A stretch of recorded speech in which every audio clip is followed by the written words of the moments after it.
Aujourd'hui, au bout de ça, on parle de puces qu'on pourra s'implanter. Ce sera quand ça? Certainement dans les 10 années à venir. Et d'abord, on va les implanter dans nos vêtements, c'est-à-dire wearables, comme on le dit. Et après, on pourrait s'imaginer qu'on les implante dans nos cerveaux ou dans nos topos. Et à la fin, peut-être il y a une communication directe entre notre cerveau et le monde digital. Ce que nous voyons, c'est une sorte de fusion du monde physique, digital et biologique. On appelle quelqu'un, on n'a même plus le réflexe de devoir prendre un appareil, ça se fait naturellement. Hein. La technique continue le corps. Oui, vous parlez et vous dites, je veux maintenant être connecté avec n'importe qui. Hein? Et d'abord, vous avez les robots personnalisés. Et j'ai vu que M. Zuckerberg a prédit qu'à la fin de l'année, il va avoir son robot, son butler personnalisé qui est à sa disposition. Donc, comme dans Downton Abbey, on aura son butler personnel, son serviteur, son esclave? Oui, mais il y a une différence. C'est un serviteur qui, avec l'intelligence artificielle, apprend et qui n'est pas seulement votre assistant pour des travaux manuels, qui peut vraiment être un partenaire intellectuel de vous.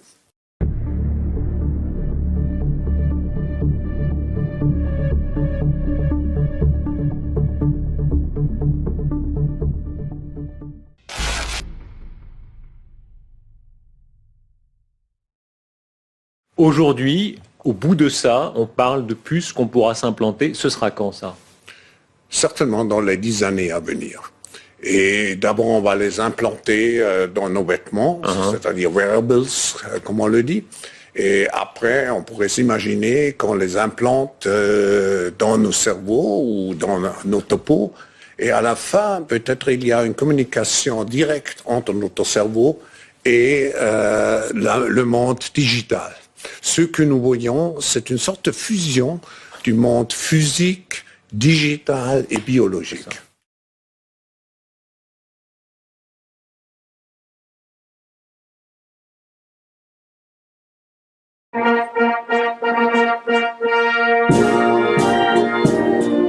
I believe that today we need to strike the right balance between the necessary rebuilding of national social contracts and at the same time strengthening our multilateral system to address critical issues such as trade, investment, terrorism, and migration. I'm aware that your strong leadership is open to misconceptions and biased interpretations.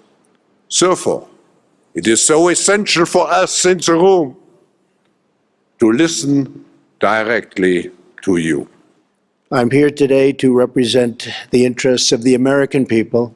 The world is witnessing the resurgence of a strong and prosperous America. I'm here to deliver a simple message. There has never been a better time to hire, to build, to invest, and to grow in the United States. Regulation is stealth taxation. The U.S., like many other countries, unelected bureaucrats, and we have, believe me, we have them all over the place, and they've imposed crushing and anti-business and anti-worker regulations on our citizens with no vote, no legislative debate, and no real accountability. In America, those days are over. As President of the United States, I will always protect the interests of our country, our companies, and our workers. We are lifting self-imposed restrictions on energy production to provide affordable power to our citizens and businesses and to promote energy security for our friends all around the world. No country should be held hostage to a single provider of energy. America is roaring back, and now is the time to invest in the future of America. Centro para la Conservación Industrial y Medio Ambiente. You know, what I really liked about the second book is that it starts talking about values and the principles of the revolution. And I think that's key.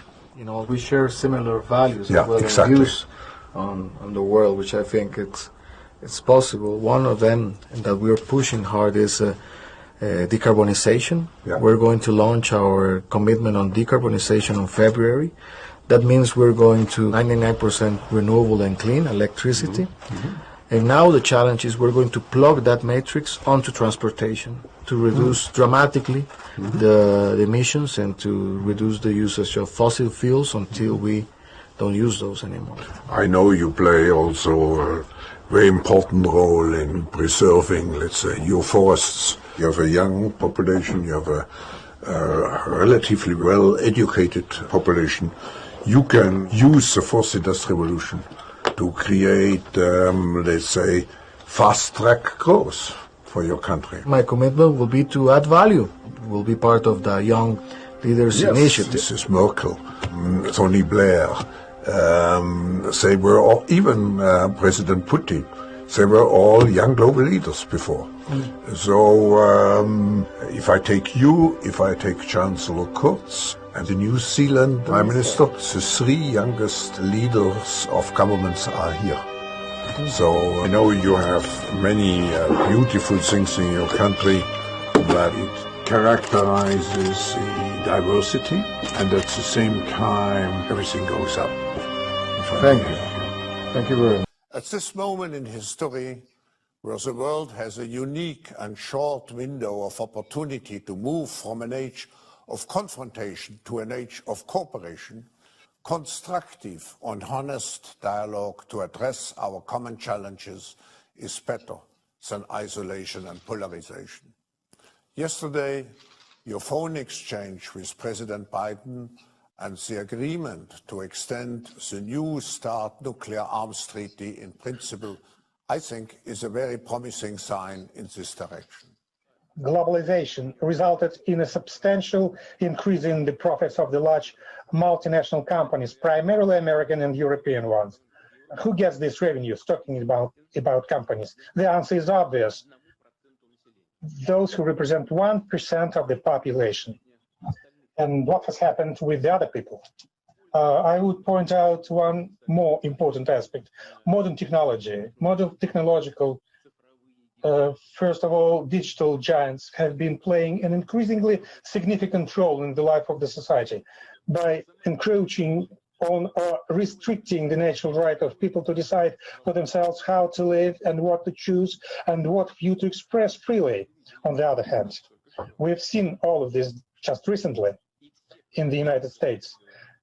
And everybody understands quite well what I'm talking about. And I'm sure that the majority of people share this view, including those who are participating today at this meeting. The world cannot follow the path of building an economy that works for 1 million people or even for the golden billion.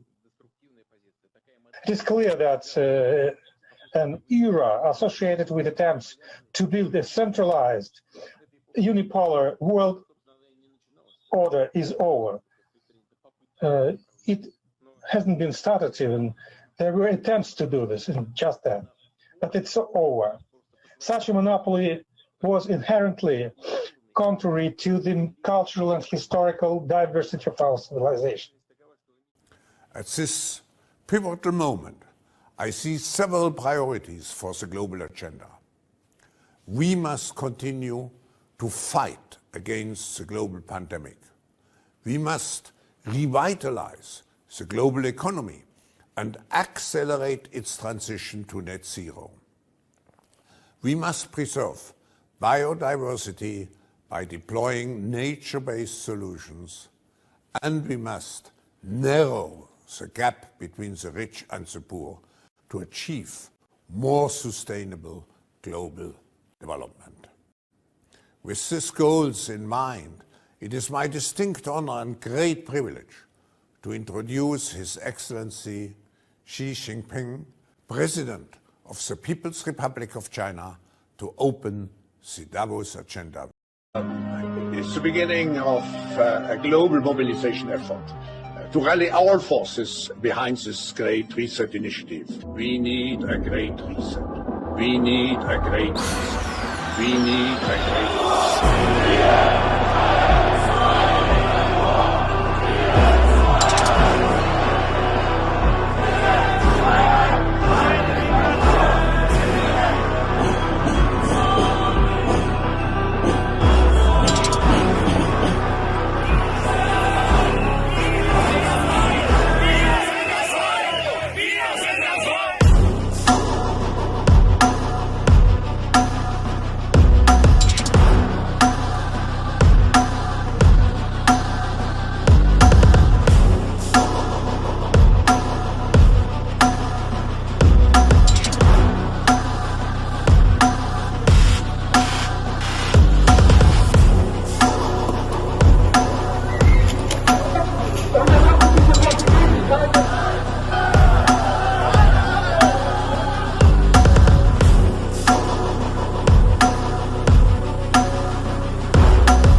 I think one lesson which we take out of this crisis is this notion of mutual interdependence.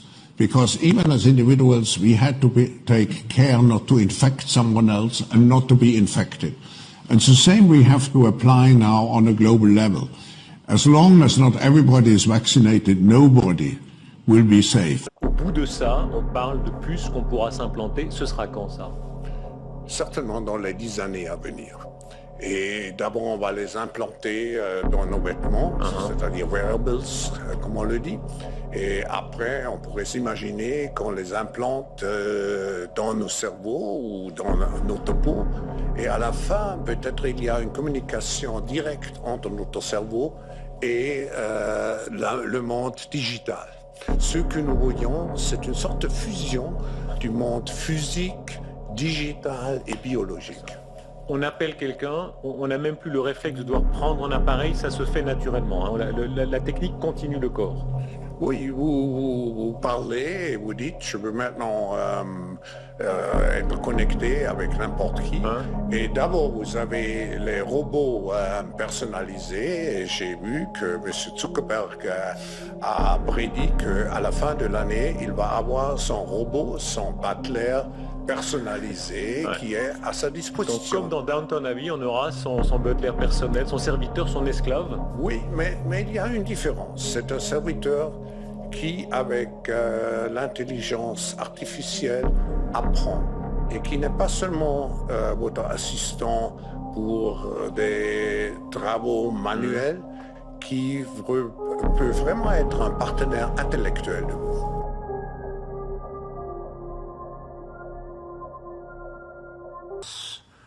Geprägt war.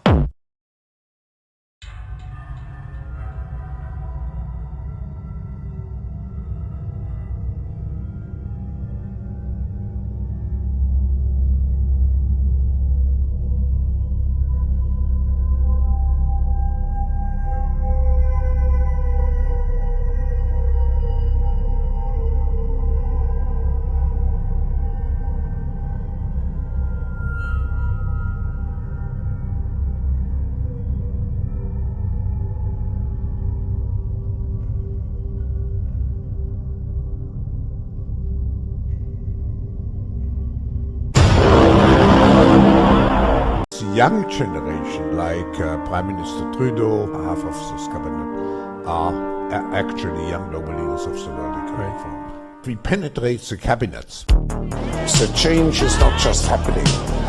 The change can be shaped by us. We have to prepare for a more angry world. How to prepare? Take the necessary action to create a fairer world. I see the need for a great reset. So people assume we are just going back to the good old world which we had, and everything will be normal again. This is, let's say, fiction. It will not happen. There is only one way this pandemic is going to go. It's going to get worse and worse and worse.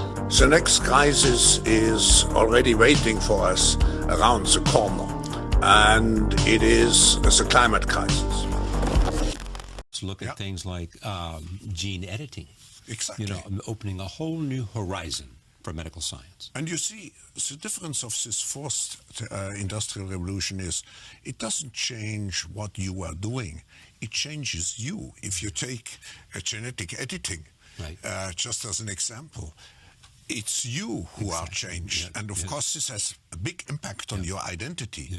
And offers certain kinds of possibilities that have to be careful about. When you began to do that kind of gene editing, some people worry that you are changing what it means to be human. That's the problem. And of course, the new industrial revolution offers us many opportunities, but it raises manifold questions on the ethical, but even legal implications. And we have to be prepared for it, and that's what we want to do in Davos next year. We have, if I look at our stakeholders, we have business, of course, as a very important audience, and we have politics, we have continuous partnerships with many governments around the world. And of course we have NGOs, we have trade unions, we have all those different parts. Media, of course. Media, of course, and very important experts and scientists and academia.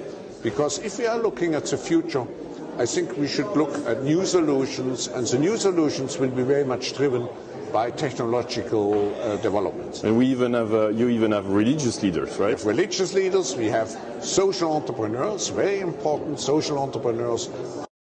What are we doing, if anything, to address these issues, and what would you like to see the U.S. government do to address these issues? The forum is an independent, neutral organization.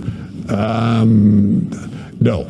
I think the forum is an independent, neutral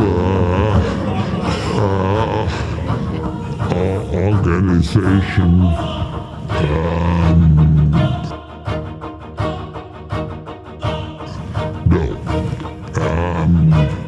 I think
pay insufficient attention to the frightening scenario of a comprehensive cyber attack, which would bring to a complete halt to the power supply, transportation, hospital services, our society as a whole.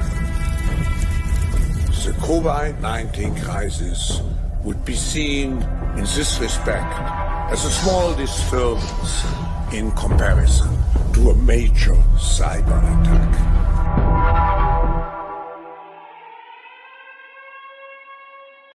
What pleasure to be together again and to design the future. We are here to develop the great narrative, a story for the future. In order to shape the future, you have first to imagine the future, you have to design the future, and then you have to execute. Here, I think the next 2 days, we will look how we imagine, how we design, how we execute the great narratives, how we define the story of our world for the future. I created the community of global shapers as a means, as a force to shape our common future. This engagement of the young generation never has been more important than now, where we have to face the consequences of the pandemic of COVID-19 for creating a more resilient, a more sustainable, and a more inclusive world. You are calling for the international community to safeguard vaccine equity, to respond to COVID-19 and prevent future health crises. Nobody will be safe if not everybody is vaccinated.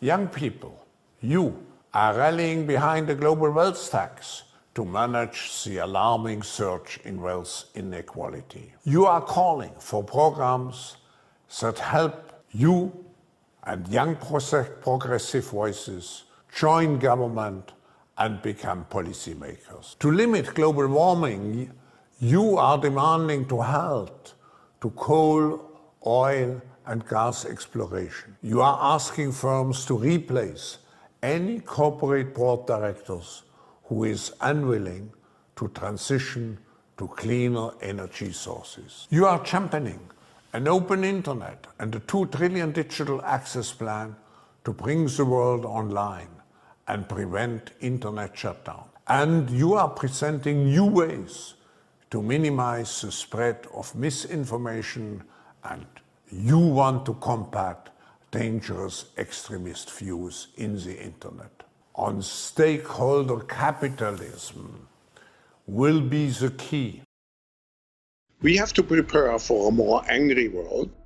So people assume we are just going back to the good old world which we had, and everything will be normal again in how we are used to normal, in the old fashion. This is, let's say, fiction. It will not happen. The change is not just happening. A change can be shaped by us. And I see the need for action. I see the need for a great reset.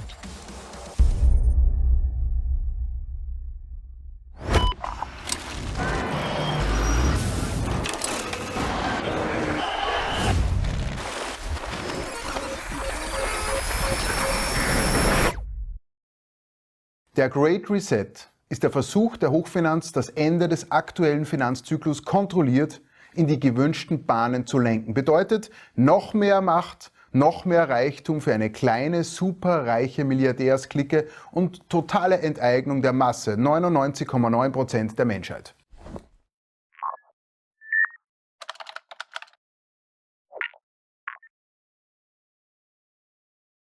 When it comes to technology and digital platforms, public-private cooperation, the World Economic Forum stands for, is a way to pursue both. It allows business to be heard and governments to keep pace with technology developments and provide timely regulation and support that the economy might need. Here, at the World Economic Forum, we have been advocating for public-private collaboration for more than 50 years. Now more than ever, with technology holding so much potential to change our lives to the better, we need to come together to unlock it. Let me give you an example. 6 years ago, we have created a network of the Centers for the Fourth Industrial Revolution. Hosted and recognized by the governments, they have already provided a platform for agile cooperation, for joint work with the private sector leaders on more than a dozen technology-related projects, frameworks, and toolkits across 5 continents. The potential of such a collaboration is immense. Every project tested and implemented in one country provides data points about its efficiency. This empowers any other government in the world to make an educated decision about replicating or adjusting the regulation based on the results they know. This would not have been possible without having a dedicated global platform where government and business and also civil society can come together. Advancing very fast.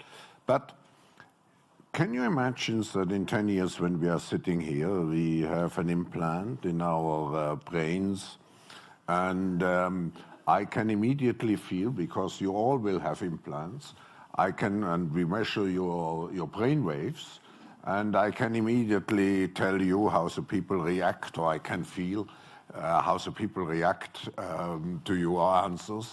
Is it imaginable? I think that is imaginable. I think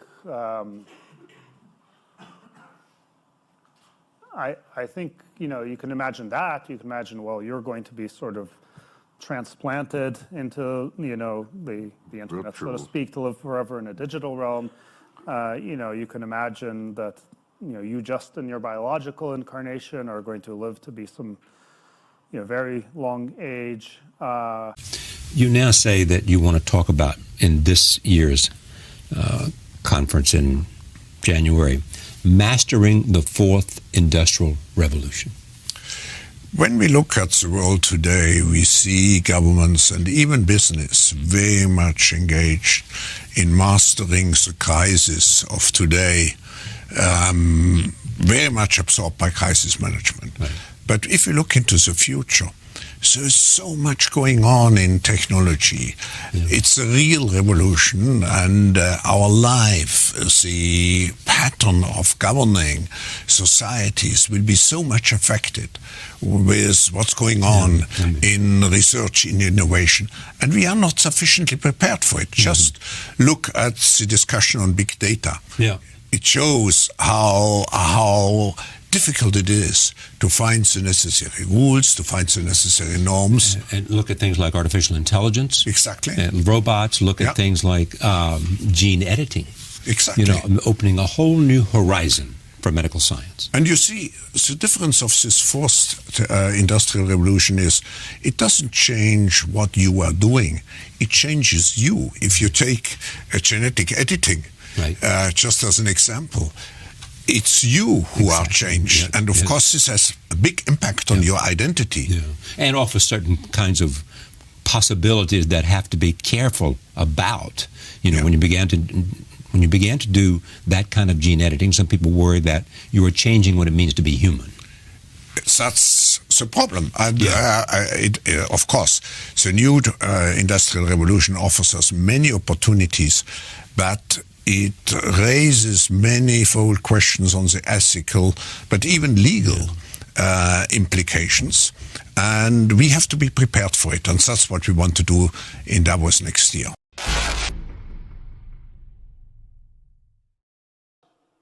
Let's also be clear. the future is not just happening. The future is built by us, by a powerful community as you here in this room. We have the means to improve the states of the world. But two conditions are necessary. The first one is that we act all as stakeholders of larger communities, that we serve not our only self-interests, but we serve the community. That's what we call stakeholder responsibility. And second, that we collaborate. And this is the reason why you find many opportunities here during the meeting to engage into very action and impact-oriented initiatives to make progress related to specific issues on the global agenda. With the vaccine, that we knew that there is a very fanatic group of anti-vaxxers that will go after us no matter what.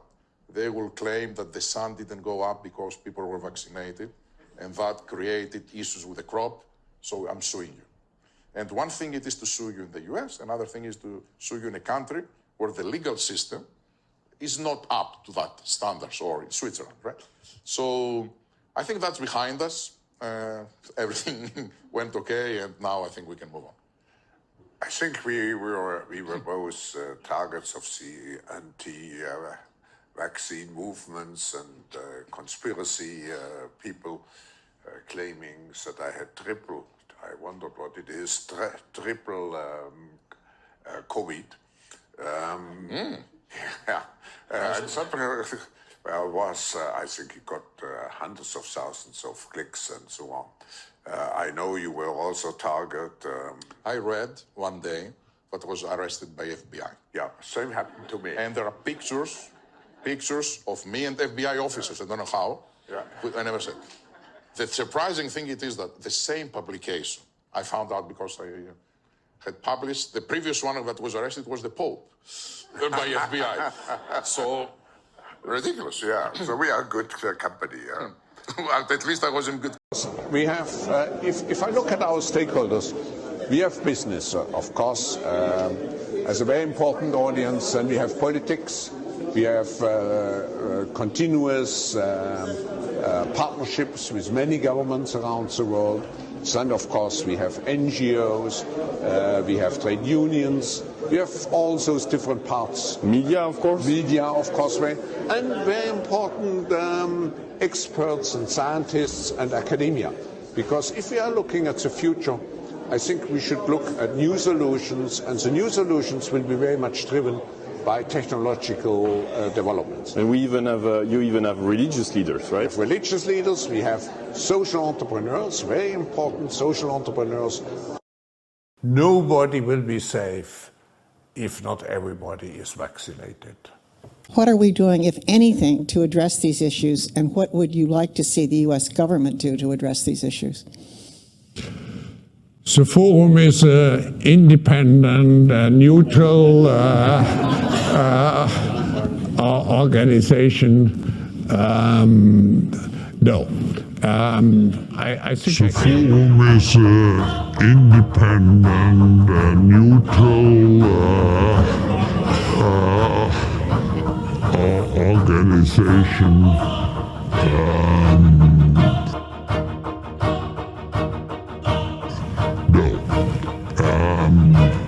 I see.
political, economic, social, and ecological dimensions of every issue today are intertwined.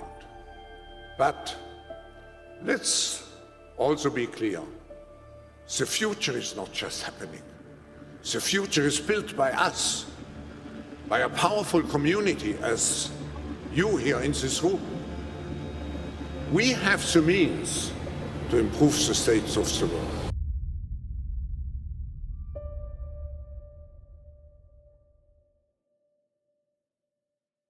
Thanks also to the leadership of China in terms of fighting the pandemic, in terms of reinvigorating its economy. We have now a window of opportunity to create this global reset which we all need.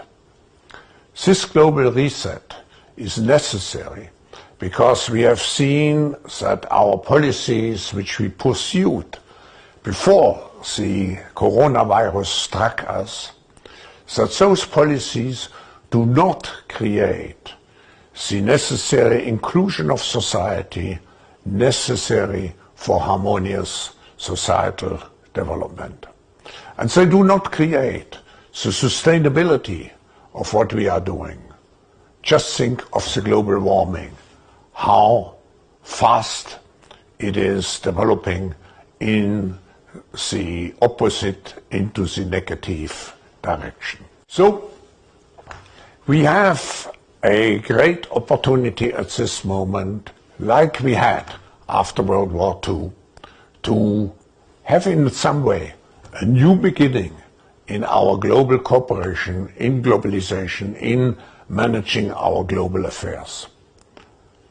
I hope that we will not miss this opportunity. But what we are very proud of now, the young generation, like Prime Minister Trudeau, President of Argentina and so on, that we penetrate the cabinets. So yesterday I was at a reception for Prime Minister Trudeau, and I know that half of this cabinet, or even more half of this cabinet, are for our actually young global leaders of the World Economic Forum. And that's true in Argentina too. Wow. Yeah. Sorry. That's true in Argentina as well. It's true in Argentina, and it's true in France now.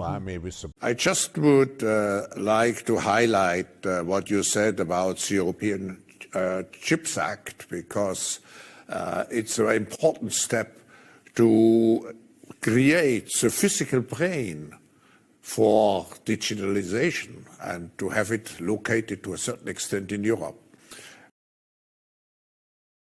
It's an important step to create the physical brain for digitalization and to have it located to a certain extent in Europe. I also, your reference to the Club of Rome report, the forum at that time launched actually the Club of Rome report. Thanks also to the leadership of China in terms of fighting the pandemic, in terms of reinvigorating its economy. We have now a window of opportunity to create this global reset which we all need. This global reset is necessary because we have seen that our policies which we pursued before the coronavirus struck us, that those policies do not create the necessary inclusion of society necessary for harmonious societal development. And they do not create the sustainability of what we are doing. Just think of the global warming, how fast it is developing in the opposite, into the negative direction. So we have a great opportunity at this moment, like we had after World War II, to have in some way a new beginning in our global cooperation, in globalization, in managing our global affairs. I hope that we will not miss this opportunity. We have to prepare for a more angry world. So people assume we are just going back to the good old world which we had, and everything will be normal again in how we are used to normal, in the old fashion. This is, let's say, fiction. It will not happen. The change is not just happening, but change can be shaped by us. And I see the need for action. I see the need for a great reset.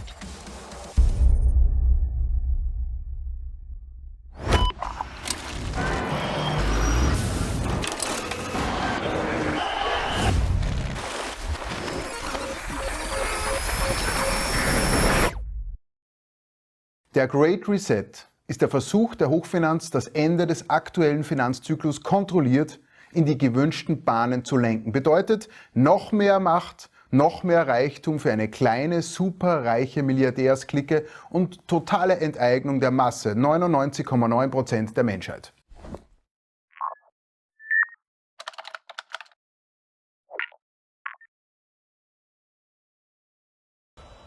Excellencies, distinguished participants of this very important meeting. First, of course, if we look at all the challenges, we can speak about a multi-crisis, an economic, a political, a social, an ecological, an institutional crisis. But actually, what we have to confront is a deep, systemic, and structural restructuring of our world. And this will take some time. And the world will look differently after we have gone through this transition process. Politically, the driving forces for this political transformation is the transition into a multipolar world, which has a tendency to make our world much more fragmented. The third difference, which we see in the fourth industrial revolution, is the fact that the winners take it all. Contrary to the previous industrial revolutions, it's very difficult to copy. So if you are first mover, you are the winners. And this will determine global competition on a national, but also on a business level to a large extent, and I hope in a not too hostile way in the coming years. What makes the fourth industrial revolution different? Three things. Contrary to earlier technological innovation, it doesn't deal with one or two innovations. It's a whole panoply of technologies which interact and which completely will change how we produce, how we consume, how we communicate.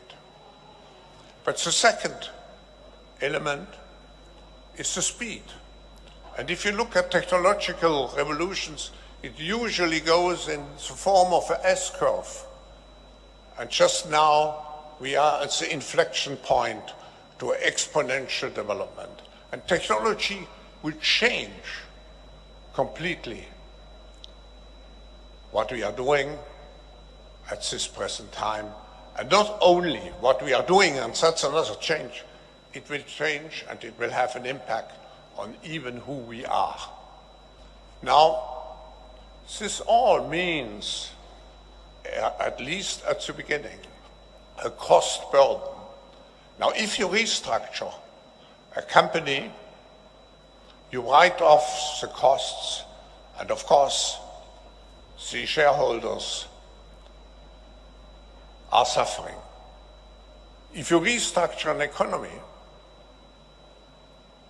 the result is a reduction of income, of disposable income, which can lead to extensive social tensions which we see in our world developing now. How do we deal with this transition which may last for several years? Not just applying crisis management, not just reacting, but constructing the future with a purpose. We should use this transition time with a clear concept of what we want to achieve, how we want to come out of this transition time. We want to come out as a more sustainable, more resilient, and more inclusive world. Government and business have to cooperate in order to become a fast fish, because in our world of today, it's not anymore so much the big fish who eats the small fish, but it is the fast fish who eats the slow fish.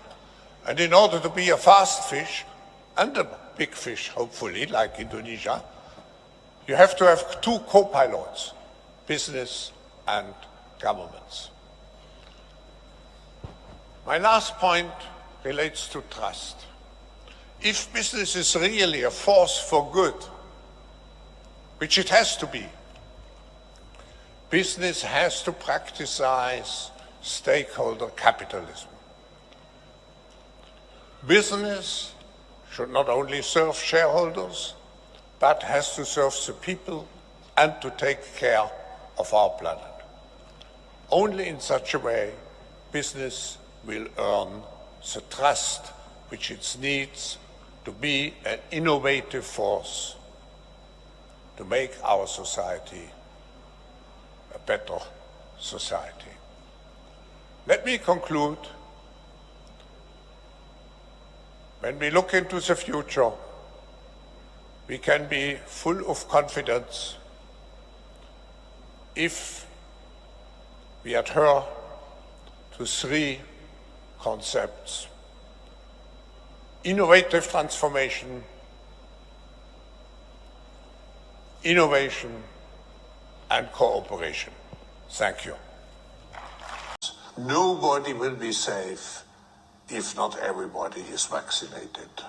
Wir müssen jetzt darüber nachdenken, wie wir die Post-Corona-Ära strukturieren, wie wir sie gestalten. Und da kommt mir natürlich das Wort Reset in den Sinn.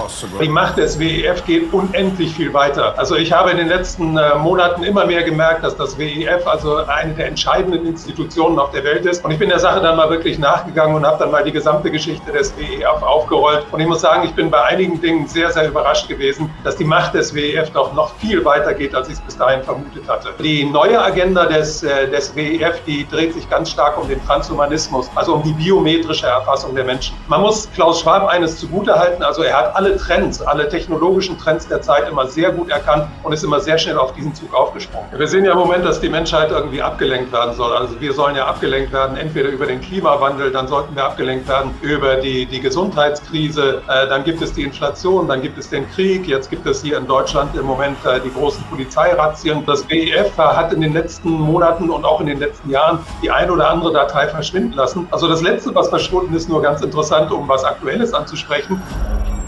Liebe Zuschauer, Sie sehen schon, unser Gast Ernst Wolf mal wieder auf diesem YouTube-Kanal. Ich freue mich riesig, Ernst, dass du dir heute die Zeit nimmst und mit mir über dein neues Buch sprichst. World Economic Forum, die Weltmacht im Hintergrund. Ich denke, der unsere Videos und unsere Gespräche kennt, weiß, dass es heute wieder mal ganz, ganz tief geht. Und ich muss sagen, dieses Buch verbirgt wieder wirklich wertvolle Informationen. Aber an allererster Stelle herzlich willkommen. Vielleicht lässt du den Zuschauern mal ein bisschen Informationen da, um was es eigentlich in deinem Buch geht, bevor wir dann so richtig tief starten. Hi, Ernst. Ja, danke für die Einladung, Dominik. Also das Buch, was mich dazu bewogen hat, das Buch zu schreiben, waren eigentlich die Ereignisse der letzten 2,5 Jahre. Weil in den letzten 2,5 Jahren ist mir so langsam klar geworden, wie wichtig das WWF weltweit geworden ist. Also die meisten Leute kennen das WWF ja inzwischen aufgrund des Buches von Klaus Schwab über den Great Reset. Und die meisten Leute wissen, dass das WWF jedes Jahr einmal die Mächtigen und die Reichen in Davos zusammenbringt. Und viele wissen inzwischen auch, dass die korporative und die politische Elite zum großen Teil vom WEF ausgebildet wurde. Aber die Macht des WEF geht unendlich viel weiter. Also ich habe in den letzten Monaten immer mehr gemerkt, dass das WEF also eine der entscheidenden Institutionen auf der Welt ist. Und ich bin der Sache dann mal wirklich nachgegangen und habe dann mal die gesamte Geschichte des WEF aufgerollt. Und ich muss sagen, ich bin bei einigen Dingen sehr, sehr überrascht gewesen, dass die Macht des WEF doch noch viel weiter geht, als ich es bis dahin vermutet hatte. Also das Ganze fing ja an 1971. Da hat ein deutscher Professor, der in der Schweiz gelebt hat, 2 Studiengänge dort absolviert hat, für ein Jahr an der Harvard-Universität gewesen ist.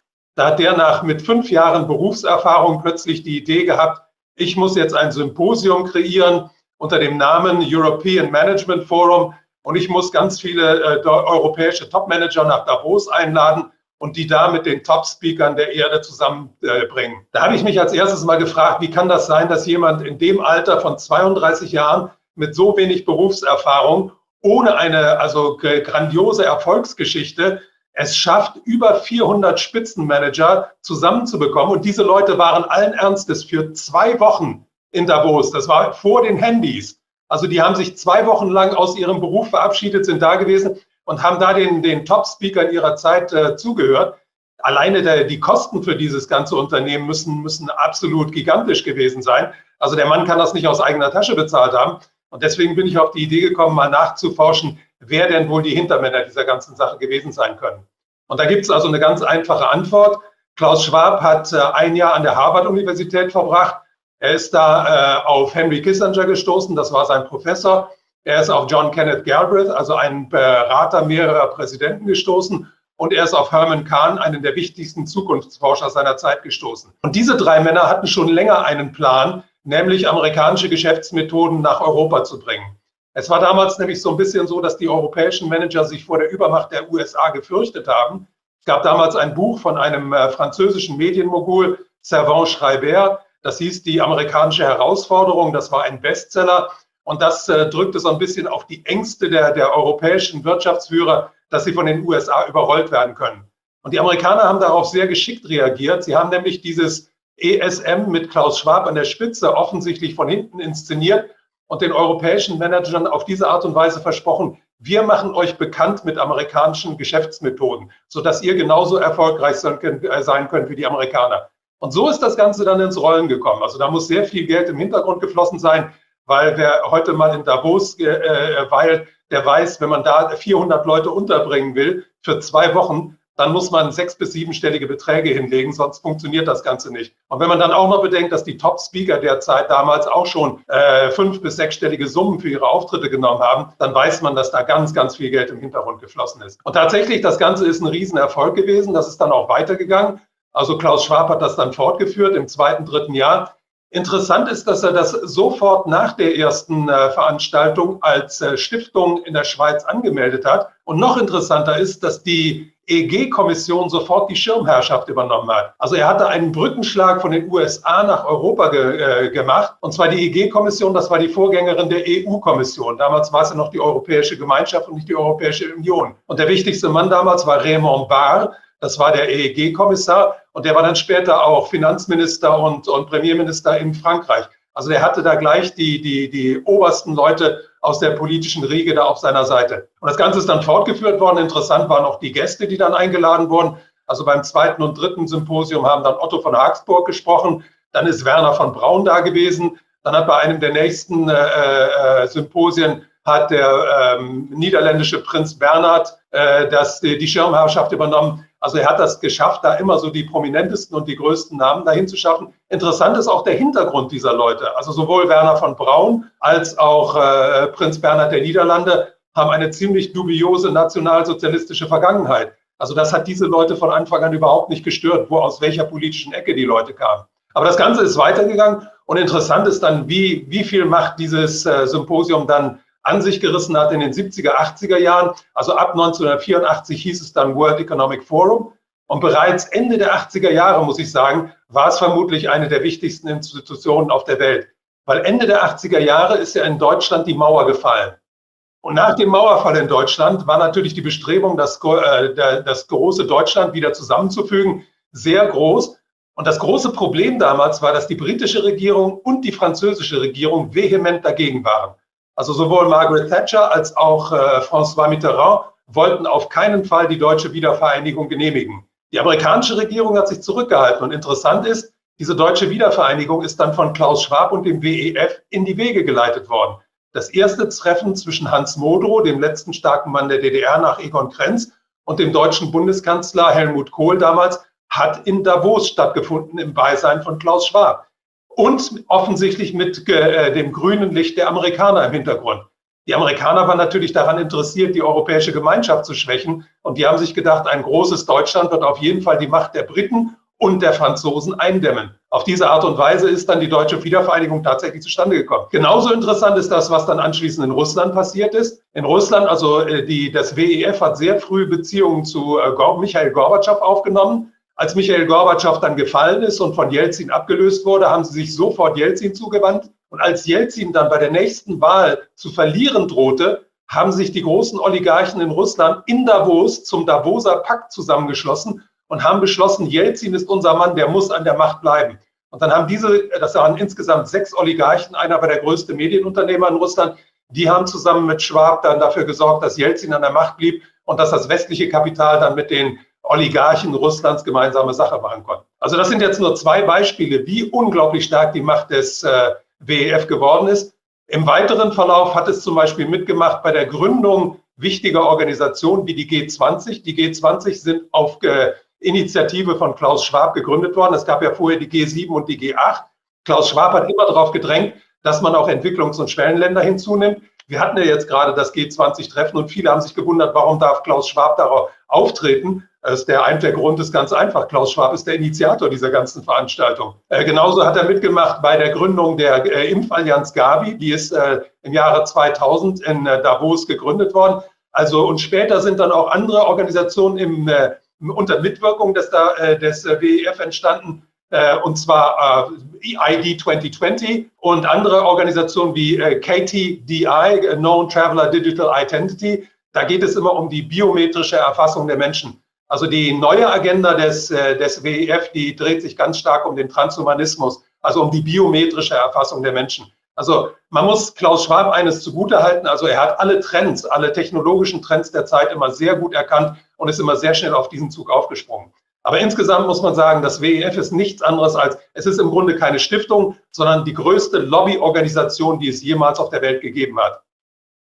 Unglaublich. Jetzt habe ich natürlich mehrere Fragen, und zwar zum einen für die Zuschauer, die sich jetzt die Frage stellen, wo sie noch mehr dazu erfahren können. Wir wollen das Buch auch direkt unter das Video verlinken. Dort könnt ihr das Buch bestellen. Aber bevor wir noch tiefer in das Buch reingehen, du hast 2 Dinge erwähnt. Und zwar einmal die Schweiz, also Davos als Gründungsort und zeitgleich Klaus Schwab, der Gründungsvater. Wir wissen jetzt aber alle auch aus deinen Erklärungen, dass natürlich Interessensgruppen dahinter standen, die das finanziert haben müssen. Wie weit konntest du in deinen Recherchen bisher vorandringen, um zu sagen, wer die wirklichen Ideengeber dahinter sind? Denn, und ich glaube, da sind wir uns alle einig, selbst wenn es Klaus Schwab nicht mehr gäbe, die Idee des World Economic Forums würde nicht über Nacht mit seinem Abtreten dahin siegen, sondern es würde weitergehen. Ich glaube, das ist ganz wichtig hinzuschauen. Kannst du zu den Namen, die du vorhin schon gesagt hast, und Organisationen vielleicht noch ein bisschen mehr sagen? Das liegt einfach alles offen da. Also man muss sagen, Präsidenten und Regierungschefs kommen und gehen, aber Klaus Schwab und das WWF bleiben. Also Klaus Schwab ist ja ein relatives Phänomen. Der Mann ist inzwischen 84 Jahre, macht das Ganze seit 52 Jahren. Aber das Ganze wird mit seinem Ableben dann nicht aufhören, sondern diese Organisation wird weitergehen. Um zu wissen, wer die Ideengeber sind und wer die Interessensvertreter sind, muss man sich einfach nur die Partner und die strategischen Partner des WWF angucken. Und zwar gibt es 1000 Unternehmen, alle mit Milliardenumsätzen rund um den Globus, die als Partner des WWF 5-stellige Jahresbeiträge zahlen, um an die Informationen zu kommen und an informellen Treffen teilzunehmen, also um Teil dieses World Economic Forum zu sein. Und dann gibt es noch 120 Unternehmen, die gelten als strategische Partner. Das sind auch große Unternehmen mit Milliardenumsätzen, zum Teil allerdings auch etwas kleinere Unternehmen, die allerdings im Bereich der Biometrie arbeiten und deswegen für die Zukunft wahrscheinlich sehr wichtig sein werden. Und zum Teil auch Start-up-Unternehmen, wo man auch sagen kann, die sind technologisch einfach am Zahn der Zeit und die werden in den nächsten Jahren ganz wichtig werden. Diese Unternehmen zahlen inzwischen hohe 6-stellige Beträge für ihre Mitgliedschaft in dieser Organisation. Dann muss man auch noch sagen, dass das World Economic Forum nicht nur zu den westlichen Regierungen, deren Regierungschefs sie ja teilweise ausgebildet haben, oder wo sie in den Kabinetten ganz groß vertreten sind, dass die auch hervorragende Beziehungen zur kommunistischen Partei in China haben. Also das World Economic Forum hat praktisch als erste Organisation in den 70er Jahren erkannt, was in China los ist, hat dann nach der Öffnung Chinas, also nach der Abschaffung der Planwirtschaft und der Umkehr Chinas zum Kapitalismus sofort zugegriffen, hat dort ein Büro eröffnet und hat dann die ganze Eingliederung Chinas in die Weltwirtschaft begleitet und vor allem dafür gesorgt, dass westliches Kapital in China reinfließen könnte. Eine ganz wichtige Sache im Bezug auf die Zusammenarbeit mit China ist die Rolle von BlackRock. Also BlackRock durfte ab 2006 in China aktiv werden, und zwar als sogenanntes Joint Venture. Also die Chinesen haben immer noch diese Angst gehabt, wie zu Zeiten der Planwirtschaft oder der Umfunktionierung der Planwirtschaft, und haben ausländischen Unternehmen nur gestattet, als Joint Venture aufzutreten. Das heißt, ausländische Unternehmen mussten sich ein chinesisches Staatsunternehmen als Partner suchen.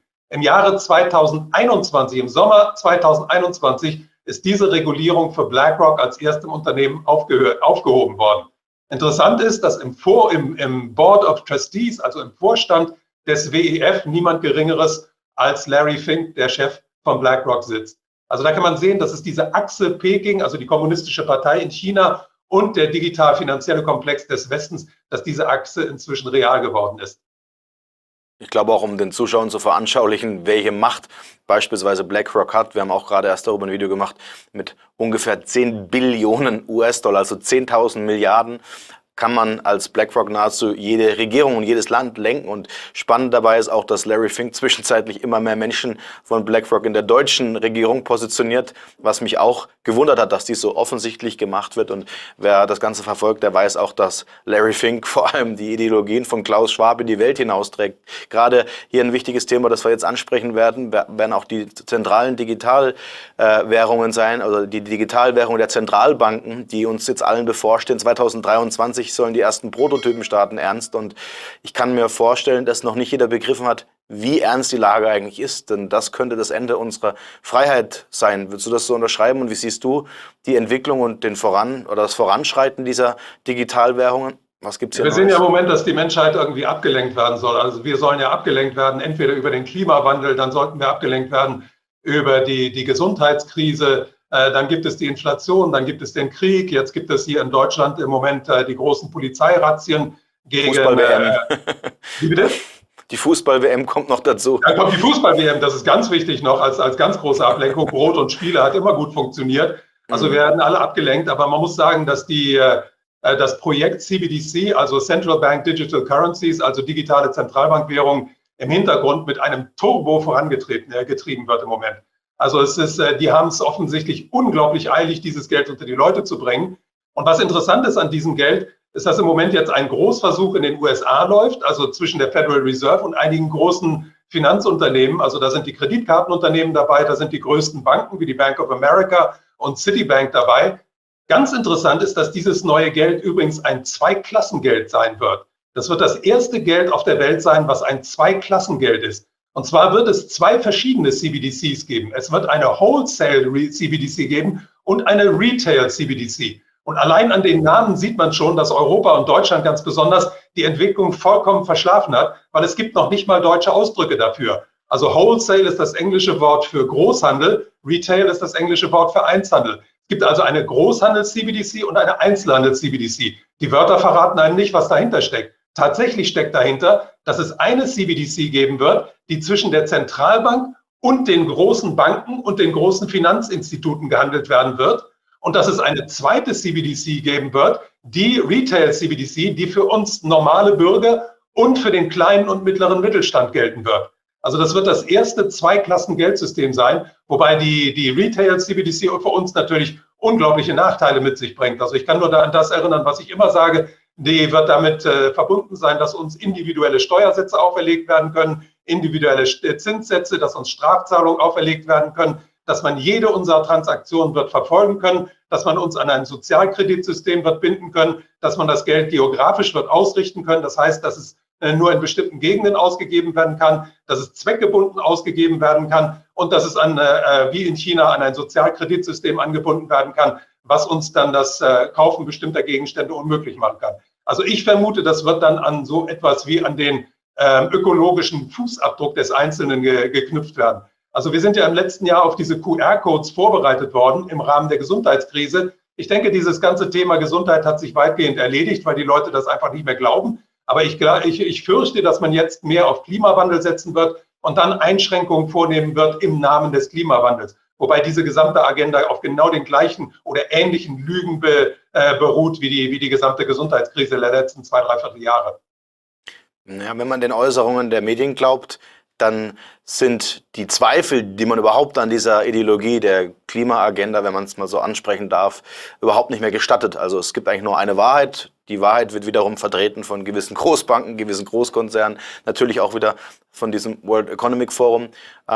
Es gibt aber auch eine Gruppe von Wissenschaftlern, gerade aus England, auch erst eine Veröffentlichung in den Medien gemacht worden, wo es darum geht, dass man genau diesem Klimawandel entgegentritt und ihn anzweifelt. Ich habe allerdings die Befürchtung, dass es in eine ähnliche Richtung abdriften wird, wie es bei der Impfung war. Die Ungeimpften, die Bösen oder jetzt entsprechend diejenigen, die vielleicht auch beim Krieg gegen einen Krieg sind und gegen Waffenlieferungen, sind ja genauso geframed wie die Ungeimpften zu dem Zeitpunkt der Pandemie. Und in Zukunft könnten es diejenigen sein, die auch dieser Klimaagenda nicht trauen und vielleicht nicht glauben. Siehst du das ähnlich kommen? Gibt es dafür schon erste Anzeichen? Ich meine, in der Öffentlichkeit scheint es ja nur noch die Ansicht von Greta Thunberg zu geben.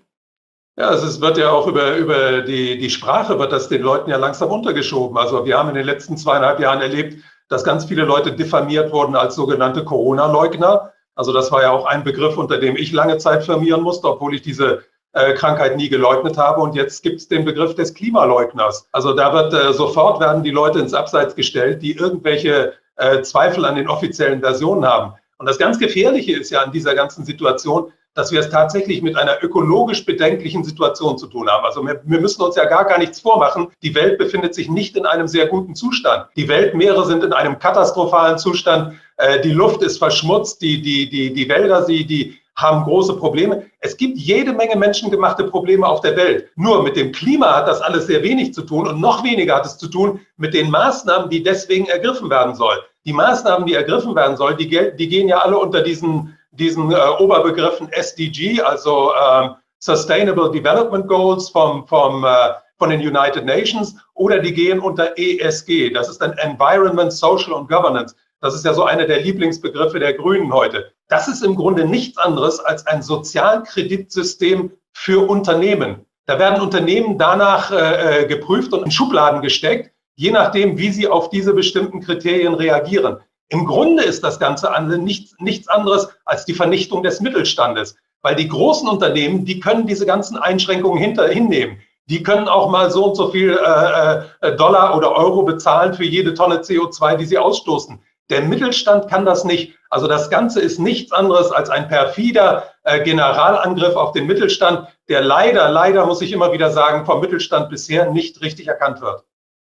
Ja, wir merken es selbst, auch Lieferanten bei uns haben mittlerweile angekündigt, wenn wir in 1 bis 2 Jahren nicht klimaneutral sind, dürften sie uns nicht mehr beliefern.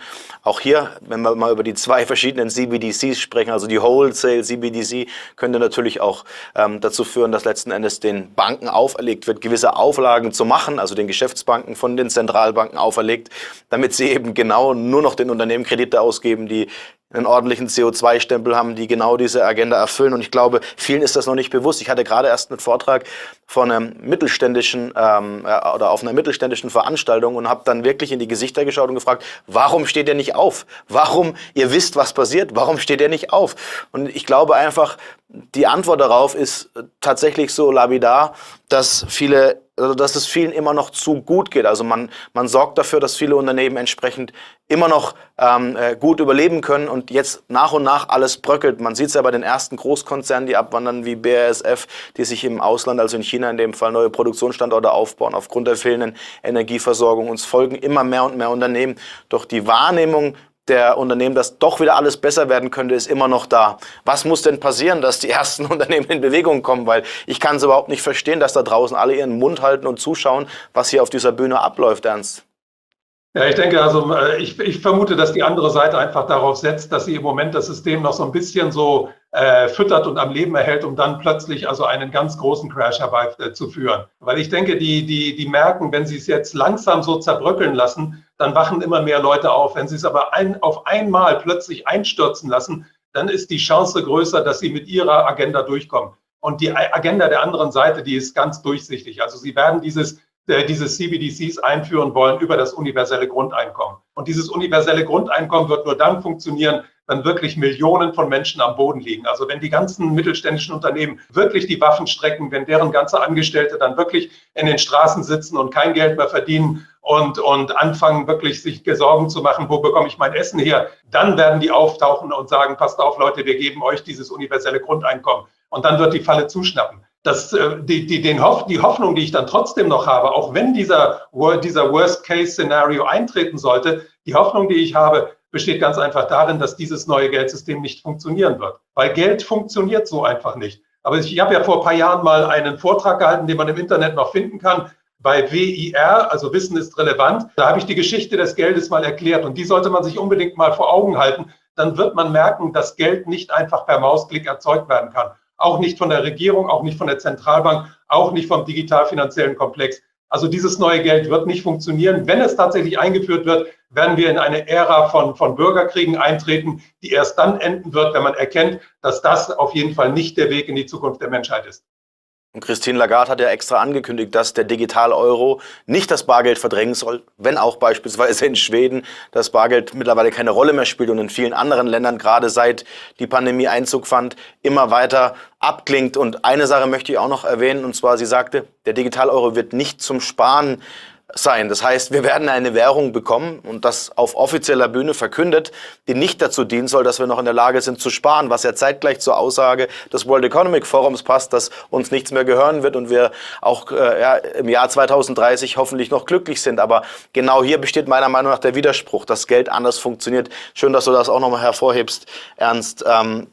Schauen wir doch noch mal ein Stück weit zurück zu deinem Buch. Und zwar, du hast über das European Management Symposium oder Forum gesprochen, das später zum World Economic Forum wurde. Wann gelang denn diesem Forum der Durchbruch zur weltweiten Macht über diese gesamten Finanzeliten und die Finanzindustrie? Was waren die entscheidenden Punkte? Wer waren die entscheidenden Menschen? Spielen die heute noch eine Rolle? Vielleicht noch mal hier ein Stück weit auf die Recherchen in deinem Buch. Ja, also die entscheidenden Menschen sind fast alle heute nicht mehr am Leben. Also da ist Klaus Schwab eine ganz große Ausnahme. Aber der Klaus Schwab hat auch insofern sehr großes Glück gehabt. Also im Jahre 71, als er das erste Forum damals durchgeführt hat, das war ja das Jahr, in dem der Dollar auch vom Gold getrennt wurde. Also da gab es natürlich ein unglaubliches Interesse seitens des Finanzsystems, also möglichst viel Macht an sich zu reißen, weil man wirklich damals Angst hatte, dass das ganze Währungsgefüge in der Welt zerbrechen würde. Dann 1973 ist das Bretton Woods-System komplett aufgehoben worden. Da sind die Wechselkurse dann freigegeben worden. Das war dann das nächste wirkliche Ereignis, was die Finanzindustrie bewogen hat. Also wir müssen jetzt unsere Kräfte zusammennehmen und wir müssen irgendwo eine Organisation schaffen, die uns weltweit vertritt, die uns weltweit vernetzt, die uns hilft, unsere Agenda überall durchzusetzen. Und da kam noch etwas dazu, was natürlich auch wieder eine glückliche Fügung des Schicksals für Klaus Schwab war. Wir haben ja 1973 den Jom-Kippur-Krieg gehabt. Dieser Krieg hat damals zur großen Ölkrise geführt. Und diese große Ölkrise hat natürlich riesige Probleme mit sich gebracht. Und da hat Klaus Schwab sofort schnell zugegriffen. Der hat nämlich damals ein Symposium, ich glaube damals sogar in Arabien durchgeführt und ein weiteres in Montreux. Da hat er nämlich das westliche Geld zusammengebracht mit dem ganzen Geld aus dem Nahen Osten. Und da hat er diesen Unternehmern, also praktisch diese Unternehmer miteinander vernetzt und damit eine riesige neue Finanzkraft geschaffen. Interessant ist, dass damals auch eine der großen Organisationen, ich weiß nicht, ob es die Weltbank oder der IWF war, einen Kredit vereinbart hat mit Geldgebern aus, ich glaube, Saudi-Arabien, möglicherweise auch einigen anderen Ländern aus dem Nahen Osten. Das war der größte Kredit, der bis dahin jemals vergeben wurde. Und wer hat diesen Kredit eingefädelt? Das WWF unter Klaus Schwab. Also da sind sehr viele Dinge zusammengekommen, sodass man sagen muss, also ab 1975, 76 war das WWF schon eine Großmacht. Und das ging dann eben in den nächsten Jahren weiter, weil ja die mehrere Krisen dann auch im Finanzsystem dann zu bewältigen waren. Die 70er Jahre waren ja die Jahre, in denen in Amerika die Inflation plötzlich außer Kontrolle geriet, in der man dann plötzlich den Leitzins auf 22% angehoben hat.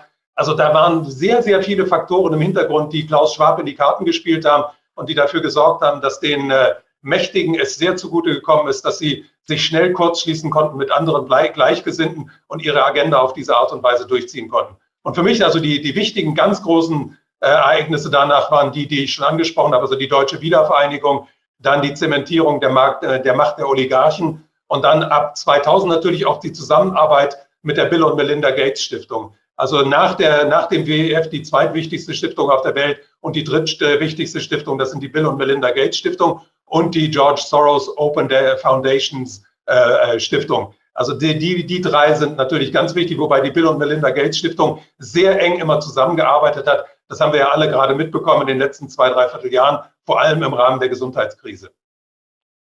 Spannend dabei ist auch aus seinem Buch recherchiert, im Jahr 1987 hatten diese Eliten schon, ich sage jetzt mal, technologische Fortschritte. Damals die Videotelefonie hast du auch angesprochen. Ist es heute auch noch der Fall? Also ich habe mich erst kürzlich, ich darf den Namen leider nicht nennen, mit einem ehemaligen NATO-Mitarbeiter unterhalten, der mir erzählt hat, dass sie bereits um 1990 rum Flatscreens besaßen und Glasfaser, wo andere Menschen noch nicht mal ans Internet dachten.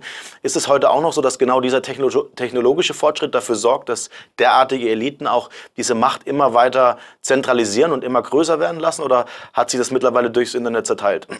Das ist wirklich eine ganz furchterregende Entwicklung. Und zwar, Klaus Schwab hat ja nicht nur das Buch The Great Reset geschrieben, sondern er hat ja im Jahre 2016 schon die 4. industrielle Revolution geschrieben. Und das Buch, da sollte man auch mal einen Blick reinwerfen, das nimmt wirklich in erschreckender Weise die Zukunft vorweg. Weil Klaus Schwab ist ja ein Transhumanist, also ist ein Mann, der davon ausgeht, dass die Menschheit auf ein höheres Level gehoben wird, und zwar durch die Verschmelzung der digitalen Sphäre mit der biologischen Sphäre. Das Ganze nennt sich biodigitale Konvergenz oder Transhumanismus. Und das muss man sagen, damit verlässt Klaus Schwab auch für mich also die Plattform der Menschlichkeit, weil das ist eine Zukunft, mit der ich also mich überhaupt nicht mehr identifizieren kann und die in meinen Augen in eine ganz schreckliche Richtung führt. Weil für mich ist das Wichtigste an einem Menschen seine Selbstbestimmtheit. Und wenn es zu dieser biodigitalen Konvergenz kommt, dann gibt der Mensch seine Selbstbestimmtheit auf. Es werden ja im Moment also Versuche durchgeführt. Wir wissen ja, dass Elon Musk da ganz führend ist. Übrigens, Elon Musk ist auch einer der Young Global Leaders des WWF, was viele nicht wissen. Er ist also auch aus der Schule von Klaus Schwab gekommen. Und Elon Musk treibt ja mit seinem Unternehmen Neuralink im Moment dieses Implantieren von Chips ins Gehirn des Menschen voran, sodass der Mensch also nicht mehr in der Google-Maschine nachgucken muss, sondern über seine Gedanken diese Google-Maschine in seinem Kopf steuern kann.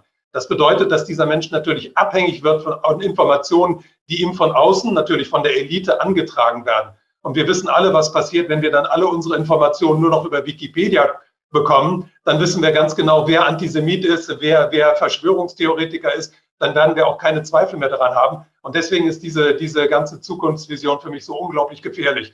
Und Klaus Schwab ist jemand, der in mehreren Interviews gezeigt hat, dass er da überhaupt keine Hemmungen kennt, sondern dass er da richtig begeistert davon ist. Also es gibt ein Interview auf Französisch mit dem Schweizer Fernsehen, wo er wirklich die Katze aus dem Sack lässt, wo er 26 Minuten lang darüber spricht, wie großartig diese Zukunft wird, wenn die Menschen dann tatsächlich mit der digitalen Sphäre verbunden sind und so ein höheres Level der Menschheit erreicht haben. Also da ist eine ganz gefährliche Entwicklung unterwegs, von der wir natürlich überhaupt gar nichts erfahren. Wir dürfen auch nicht vergessen, wie nah wir bereits an diesen Szenarien sind, denn Elon Musk macht diese Versuche schon längst mit Affen und in den nächsten 6 Monaten laut eigener Aussage, in dieser Woche sogar noch, hat Elon Musk bekannt gegeben, dass man in den nächsten 6 Monaten beginnen möchte, diese Versuche bei Menschen zu starten. Wenn man dann liest, dass es mittlerweile die erste Fabrik gibt, in der Roboter selbst Roboter bauen, dann treten wir jetzt in ein Zeitalter ein der Science Fiction, zumindest fühlt es sich für mich ein Stück weit so an. Was können wir denn tun, um genau diese Entwicklung zu unterbinden? Ich meine, ich bin großer Verfechter deiner Ansätze, wie du es auch gerade gesagt hast, der Unabhängigkeit, vor allem der menschlichen Unabhängigkeit, und die verlieren wir bei der Verschmelzung in diesem transhumanistischen Szenario. Also macht es Sinn, auch hier aufzuklären, auch hier irgendwie vorzugehen und zu sagen, wir verhindern das. Welche Möglichkeiten siehst du denn? Denn gefühlt ist man ja auch ein bisschen wehrlos gegen diese globale Agenda, die von allen Seiten gerade durch diese Technologiekonzerne vorangetrieben auf uns einprasselt. Ich denke, ganz wichtig ist es, die positiven Entwicklungen auch zu sehen. Es gibt auch positive Entwicklungen. Also die Gegenseite ist im Moment unter ganz großem Druck. Also die stehen eigentlich mit dem Rücken zur Wand. Also diese Gesundheitskrise hat dazu geführt, dass sehr viele Leute sehr kritisch geworden sind. Also die glauben jetzt nicht mehr alles, was ihnen die Regierung und die Großkonzerne erzählen. Also man muss sich dazu nur die neuen Zahlen der, ich sage jetzt mal Injektion, um das Wort nicht zu benutzen, damit das Video nicht gesperrt wird. Also man muss sich die Zahlen der 4., 5., 6. Injektion einfach mal ansehen. Die sind so niedrig, dass man davon ausgehen muss, dass Leute, die das 4-mal mitgemacht haben, ein 5. und 6. Mal nicht mehr bereit sind, das mitzumachen. Das heißt, diese Leute sind in gewisser Weise schon aufgewacht. die wissen, dass sie da belogen worden sind, die machen diese Agenda nicht mit. Und dann gibt es für mich ein ganz, ganz ermutigendes Szenario. Und da dreht es sich um den Konzern Meta, früher Facebook. Mark Zuckerberg hat ja vor einigen Jahren ganz vollmundig angekündigt, er wird sein Unternehmen jetzt umbenennen in Meta, weil die Zukunft der Menschheit liegt im Metaversum. Er meint also diese zweite Realität, in der wir alle dann Virtual Reality Brillen tragen und uns dann aufs Sofa legen und dann in einer anderen Welt leben. Er hat gesagt, vor einigen Monaten noch hat er gesagt, dass wir in 5 bis 10 Jahren 1-5% unserer Zeit im Metaversum verbringen werden. Und dieses Projekt, muss man sagen, ist krachend gescheitert. Es hat überhaupt nicht funktioniert. Meta steckt im Moment in großen finanziellen Schwierigkeiten. Man muss sich nur den Börsenkurs von Meta angucken. Der ist um über 30% gefallen in den letzten Monaten. Und wir wissen ja alle, dass Mark Zuckerberg in den letzten Wochen auch 11.000 Leute entlassen hat. Es wird weitere Massenentlassungen geben. Also dieses Unternehmen ist dadurch ganz groß ins Schwimmen gekommen. Zudem hat Facebook dadurch der Ruf von Facebook ganz erheblich gelitten. Mark Zuckerberg steht auch nicht mehr als der große Zukunftsvisionär da. Ich glaube, das sind alles Zeichen, die einen wirklich ermutigen. Weil es tatsächlich auch der Hintergrund ist zum Beispiel, dass sehr viele Eltern nicht wollen, dass ihre Kinder mit solchen Brillen im Kinderzimmer sitzen. Und das ist für mich endlich mal ein Umbruch. Weil die ganzen Eltern, die bisher zugelassen haben, dass ihre Kinder den ganzen Tag entweder mit dem Handy rumsitzen oder vorm iPad sitzen und den ganzen Tag nur noch streichen, statt irgendwas selber zu lesen, die Eltern haben offensichtlich jetzt eine Schwelle erreicht, wo sie sagen, nee, so geht's nicht weiter. Und ich denke, der nächste Schritt wird dann vielleicht sein, dass diese Eltern ihren Kindern dann nochmal wieder gelegentlich ein Buch oder auch 2 Bücher kaufen oder den Kindern nochmal wieder selber was vorlesen. Also ich sehe da auch wirklich sehr positive Anzeichen.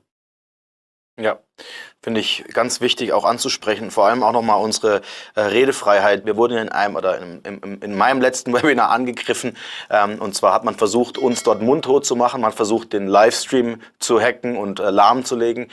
Es ist den Angreifern nicht gelungen. Es konnten zwar knapp 10.000 Zuschauer nicht in dieses Webinar reinkommen, allerdings muss man auch sagen, wir haben dort über die Agenda des World Economic Forums gesprochen, also eigentlich kein Wunder, dass es Widersacher gibt, die uns hier sperren oder mundtot machen wollten. Und ich möchte trotzdem noch mal an dem Buch festhalten, weil es hat mich wirklich gefesselt und du hast so tiefgründig recherchiert, wie es wahrscheinlich noch keiner gemacht hat. Bist du auch auf Widerstände gestoßen bei deinen Recherchen? Also wie bist du denn vorgegangen? Hast du auch auf offizieller Seite Informationen eingeholt? Wurde dir was verweigert? Waren die kooperativ?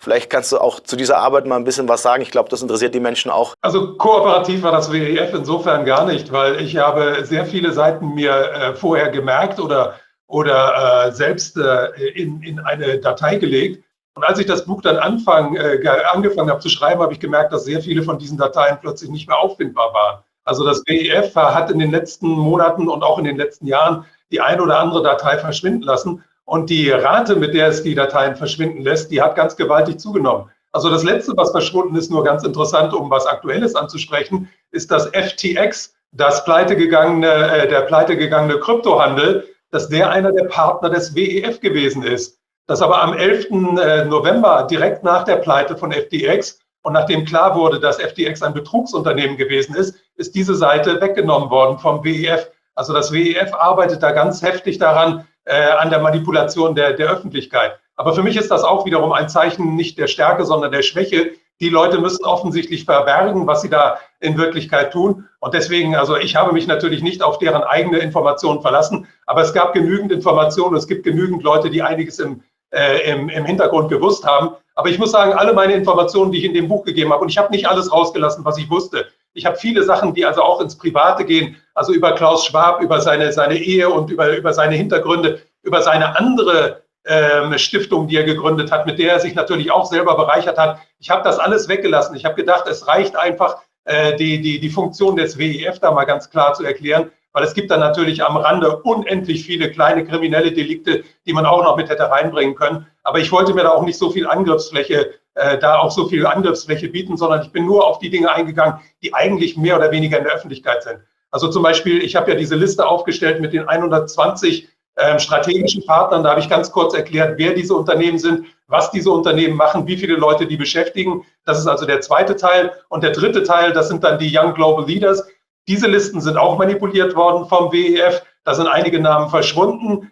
Wir haben jetzt mit einem Team versucht, die Originallisten wiederherzustellen. Das ist uns weitgehend auch gelungen. Also ab 2004 sind diese Young Global Leaders dann da drin. Was die Global Leaders for Tomorrow angeht, da gibt es noch eine Liste im Internet, die heißt Wikispooks. Da kann man sich die selber nachlesen. Also diese Liste wird wohl wahrscheinlich nicht gelöscht werden können, weil die hat die ganze Zeit überlebt. Deswegen haben wir sie auch aus Platzgründen nicht in das Buch mehr übernommen.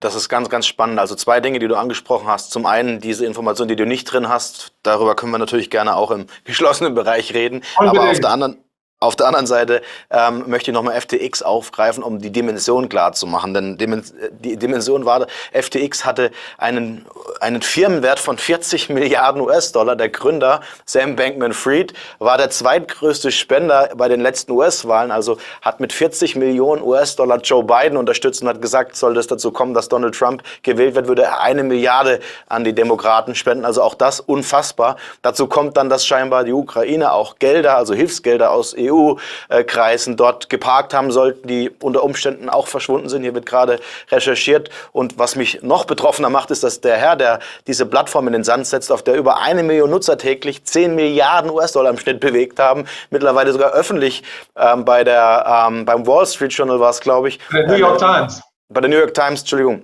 An einer Podiumsdiskussion zumindest digital teilgenommen hat und dass der nicht hinter Gittern verweilt, sondern in der Öffentlichkeit sogar noch PR-Arbeit betreibt, schockiert mich aufs Tiefste, was mir auch zeigt, wenn die SEC, die ja da stark mit vernetzt war, also die amerikanische Börsenaufsicht, hier keinen Riegel vorschiebt und nicht die Geheimdienste diesen Mann suchen, dann frage ich mich natürlich, was steckt dahinter? Und man muss eines wissen, 1000 Partner, die das World Economic Forum hat, einer davon war FTX, dass man den dann einfach nicht mehr in der Öffentlichkeit darstellt, ihn leugnet oder ignoriert aufgrund dessen, finde ich auch sehr, sehr, sehr krass. Also ich glaube, da gibt es noch viel wichtigere Hintergrundinformationen, die wir heute in dem Video gar nicht besprechen können. Aber das zeigt einfach nur mal, wie vernetzt das alles miteinander ist. Und wir haben bei der transhumanistischen Agenda ein Stück weit einen Punkt ausgelassen, der mich auch noch, oder den ich für sehr, sehr wichtig halte. Und zwar ist es, glaube ich, das, was viele auch noch nicht verstehen, dass das letzte Puzzleteil, das eben in diesem Zusammenhang fehlt, auch wieder das Geld ist. Denn wenn wir es schaffen sollten, dass wir alles, also alle digitalen Identitäten miteinander verbinden und letzten Endes das Geld der letzte Tropfen ist, dann sind wir genau im Orwellschen Szenario ernst. Und es hat sich viel in der digitalen Agenda in den letzten Monaten aufgetan. Darüber haben wir jetzt auch schon länger nicht mehr gesprochen. Wo ist denn der aktuelle Ist-Zustand? Denn die Menschen haben, glaube ich, nicht wirklich mehr den Überblick bei all den Themen, die derzeit um uns herum passieren. Ja, der Ist-Zustand ist sehr schwer zu erklären. Also der Ist-Zustand ist so, was das Finanzsystem angeht, dass im Moment mit dem Turbo die CBDCs durchgebracht werden sollen.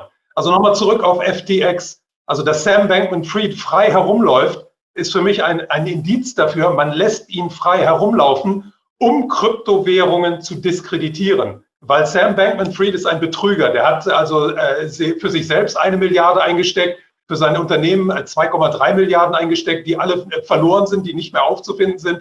Der Mann lebt in einer 50 Millionen Villa auf den Bahamas irgendwo. Also das ist ein ganz offensichtlicher Betrüger, aber der darf im Moment frei rumlaufen. Und warum darf er das? Weil der Mann diskreditiert die gesamte Kryptoszene. Und was wird passieren, wenn man digitale Zentralbankwährungen einführt? Die Leute werden reihenweise nach einem Ausweg suchen und ganz viele Leute hätten diesen Ausweg entweder in Bitcoin oder in Ripple oder Cardano oder sonst anderen Kryptowährungen gesucht. Und diesen ganzen Bereich, den will man im Moment in den Dreck ziehen, den will man mit Schmutz bewerfen, den will man unglaubwürdig machen. Und das macht man, indem man Bankman-Fried einfach die Möglichkeit gibt, sich weiter da zu entblößen. Also da steckt eine ganz klare Taktik dahinter. Was der übrigen Zustand der Entwicklung der künstlichen Intelligenz angeht, also ich glaube, da sollten wir uns alle keine großen Illusionen mehr machen, weil wir alle unterliegen der künstlichen Intelligenz schon seit längerem.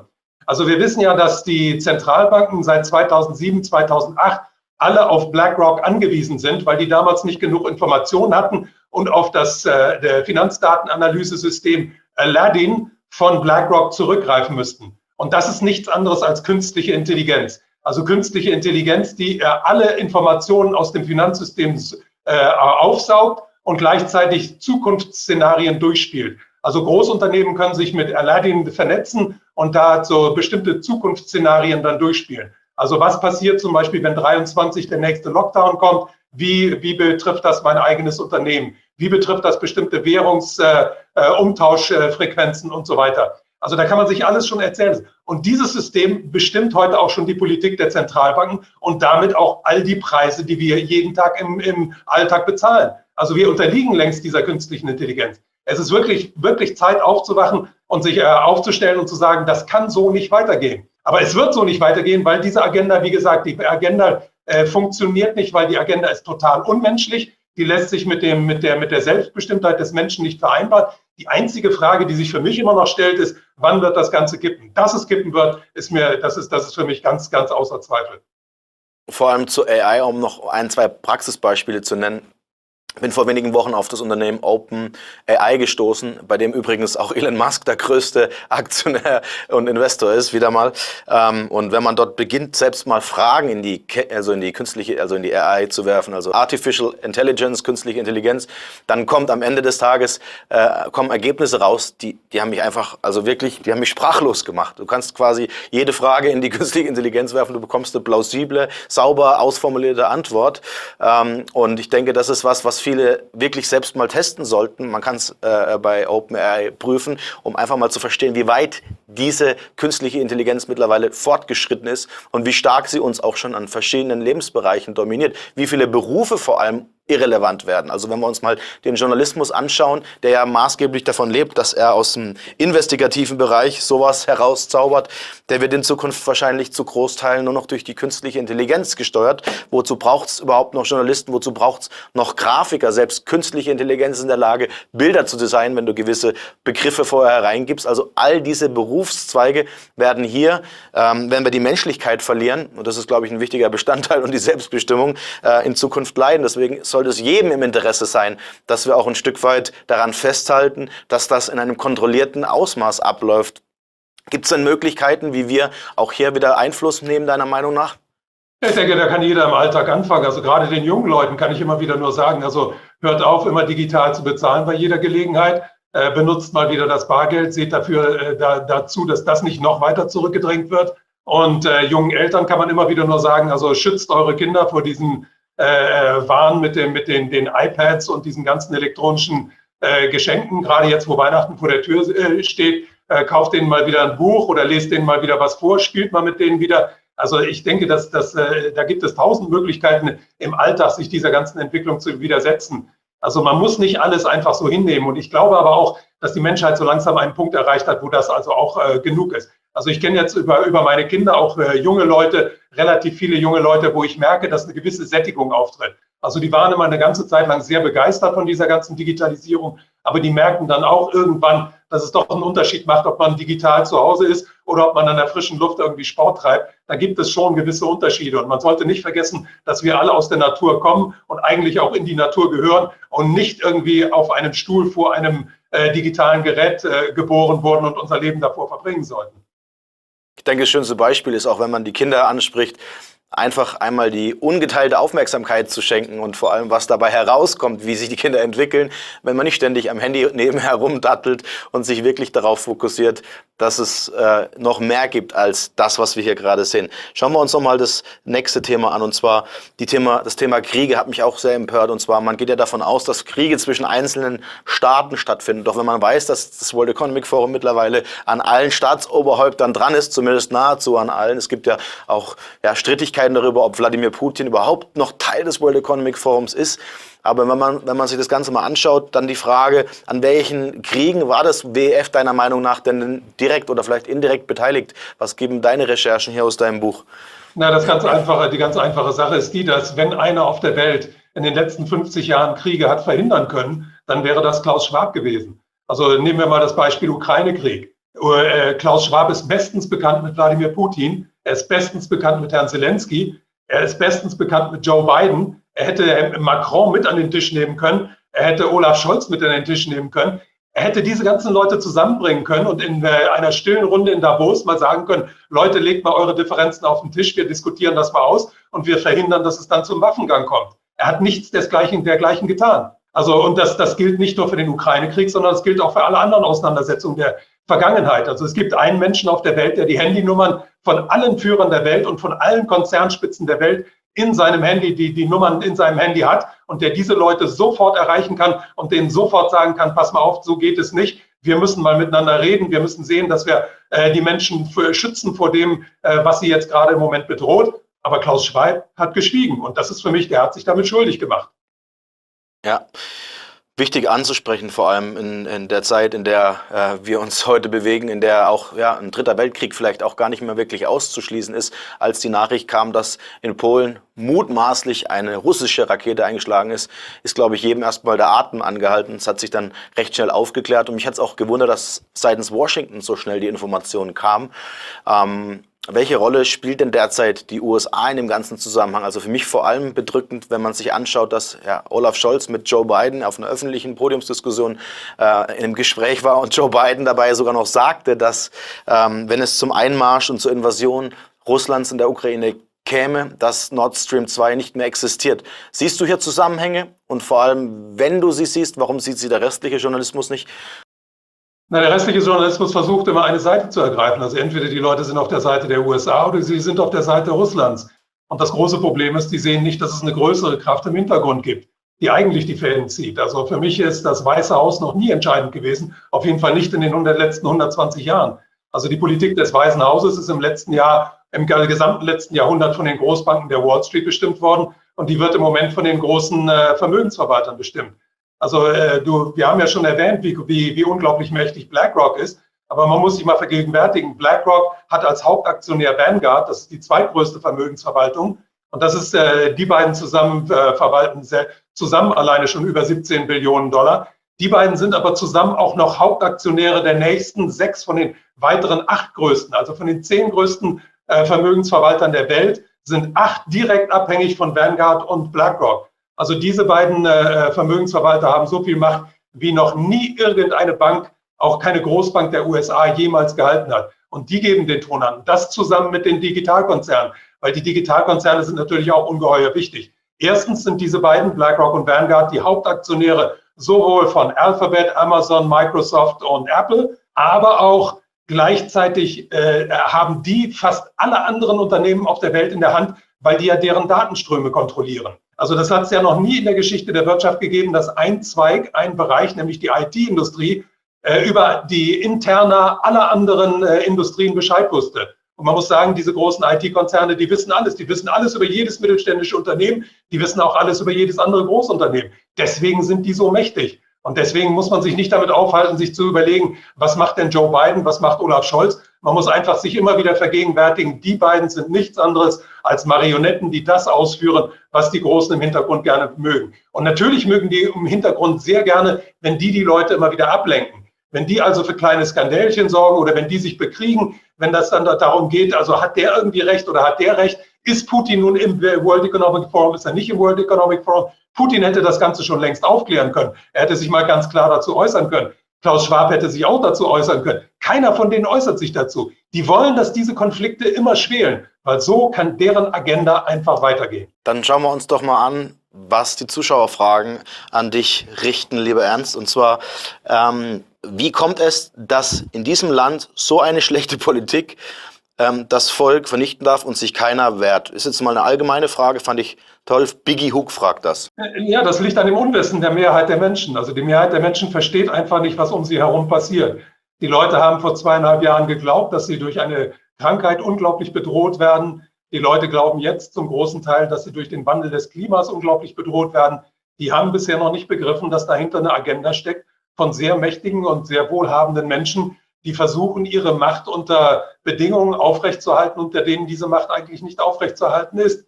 Also wir haben ein zerfallendes Finanzsystem, auf dem die Macht dieser Elite basiert. Dieses Finanzsystem funktioniert nicht mehr, deswegen greifen die zu diesen ganzen Lügen. Und wenn diese ganzen Lügen, so wie es jetzt in der letzten Zeit Gott sei Dank langsam passiert, wenn die alle aufbrechen und aufplatzen, dann wird die Macht dieser Leute auch immer bröckeliger werden und dann wird die auch irgendwann enden.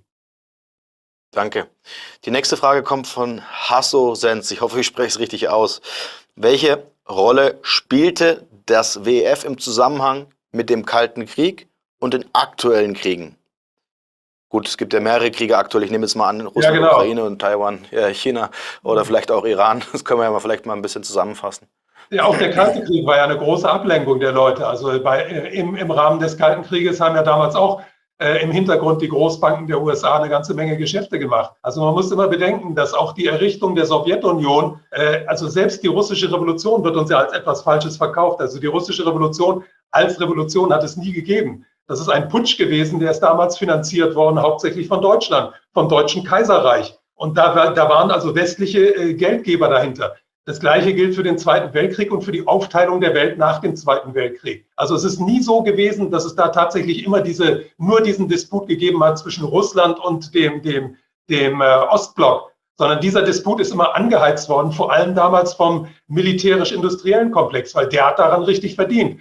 Weil damals haben wir die Zeit der ungebremsten Aufrüstung erlebt. Da ist der militärisch-industrielle Komplex immer stärker und immer mächtiger geworden. Nur der ist inzwischen abgelöst worden durch den digital-finanziellen Komplex, der heute noch mehr Macht an sich gerissen hat als dieser alte Komplex damals. Super. Dann schauen wir uns die nächste Frage an von Gringo06. Wie würde deiner Meinung nach ein optimales Finanzsystem aussehen, wenn es ausschließlich nach dem Volk und nicht den Eliten gehen würde? Ja, das Wichtige ist, dass man das nicht technisch oder technologisch betrachten muss. Also es gibt keine Kryptowährung, die irgendwie technologisch so raffiniert gestaltet werden kann, dass sie wirklich demokratisch ist. Man muss sich immer wieder ins Gedächtnis rufen. Geld selbst ist undemokratisch. Geld hat die Eigenschaft, sich ungleich zu verteilen. Und das größte Problem in der Welt ist die Ungleichheit. Die Ungleichheit, ich meine jetzt nicht, ich bin jetzt keiner, der für die absolute Gleichmacherei plädiert. Aber wenn die Ungleichheit ein bestimmtes Maß überschreitet, dann wird es sozial, wirtschaftlich und finanziell gefährlich. Und genau das sehen wir in unserer Zeit. Unsere Zeit ist dadurch geprägt, wir haben die höchste Ungleichheit in der Geschichte der Menschheit. Es hat noch nie so ultrareiche, so wenige, so ultrareiche gegeben wie in unserer Zeit. Und es hat noch nie eine Zeit gegeben, in der 24 oder 36 Leute so viel besessen haben wie die ärmere Hälfte der Menschheit. Und das ist einfach ein ungesunder Zustand. Und deswegen ein gesundes Geldsystem, ein gutes Geldsystem ist ein Geldsystem, bei dem der Mensch über die Verteilung des Geldes teilweise bestimmt. Also da müssen gewisse Grenzen gesetzt werden. Und ich finde, also für mich wäre ein gutes Geldsystem zum Beispiel eins, wo die Geldschöpfung selber besteuert wird. Ich finde, man sollte bestimmte Bereiche der Gesellschaft einfach aus diesem ganzen kapitalistischen Wettbewerbsprinzip rausnehmen. Also dazu gehört für mich der Bereich der Gesundheit, der Bereich der Erziehung, der Bereich der Ausbildung und der Bereich der Altenpflege. Ich finde, das sind Bereiche, in denen sollte Geld keine Rolle spielen. Deswegen sollte man bei der Geldschöpfung einen bestimmten Teil des Geldes durch Besteuerung in diesen Bereich hineinfließen lassen, damit dieser Bereich für sich ganz alleine funktionieren kann. Ansonsten kann man das Wettbewerbsprinzip meiner Meinung nach sollte man auf jeden Fall aufrechterhalten. Ich finde allerdings, man sollte zwei große Einschnitte machen, damit diese Welt etwas demokratischer wird. Erstens, man muss das große Finanzcasino stilllegen. Also es geht nicht an, dass dieses ganze Derivate-Casino, also diese Wetten im Finanzsystem, unser Leben tagtäglich bestimmen. Da muss eingegriffen werden, da muss Einhalt geboten werden. Und das Zweite ist, die Macht der Digitalkonzerne muss unbedingt gebrochen werden.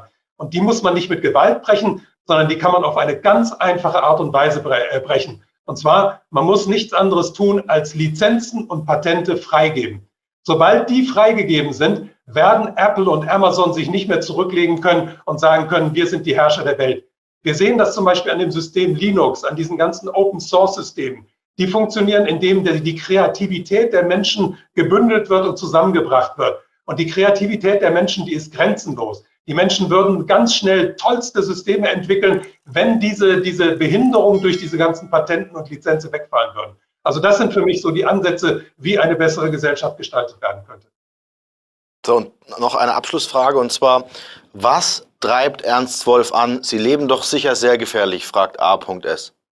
Also ich muss sagen, ich lebe relativ ruhig. Also ich finde nicht, dass ich besonders gefährlich lebe. Also natürlich ist das, was ich sage, für einige Leute nicht besonders angenehm. Aber ich muss sagen, erstens bin ich 72 Jahre alt und habe also wirklich ein tolles Leben gehabt bisher. Und zweitens muss ich sagen, ich habe Kinder, ich habe Enkelkinder und ich fühle mich denen auch verpflichtet. Also ich möchte nicht, dass die in einem digitalen Gefängnis landen. Und das motiviert mich natürlich auch jeden Tag. Und außerdem, ich bin dafür, dass der Mensch als Mensch seine Selbstbestimmtheit behalten darf. Und deswegen kann ich mich nicht einfach zurücklegen mit dem, was ich in meinem Leben in den letzten 50 Jahren selber erlebt und gelernt habe. Da kann ich mich nicht zurücklegen, in irgendeine Hängematte irgendwo auf die Bahamas gehen, sondern da muss ich einfach da bleiben, wo ich jetzt bin und einfach weitermachen.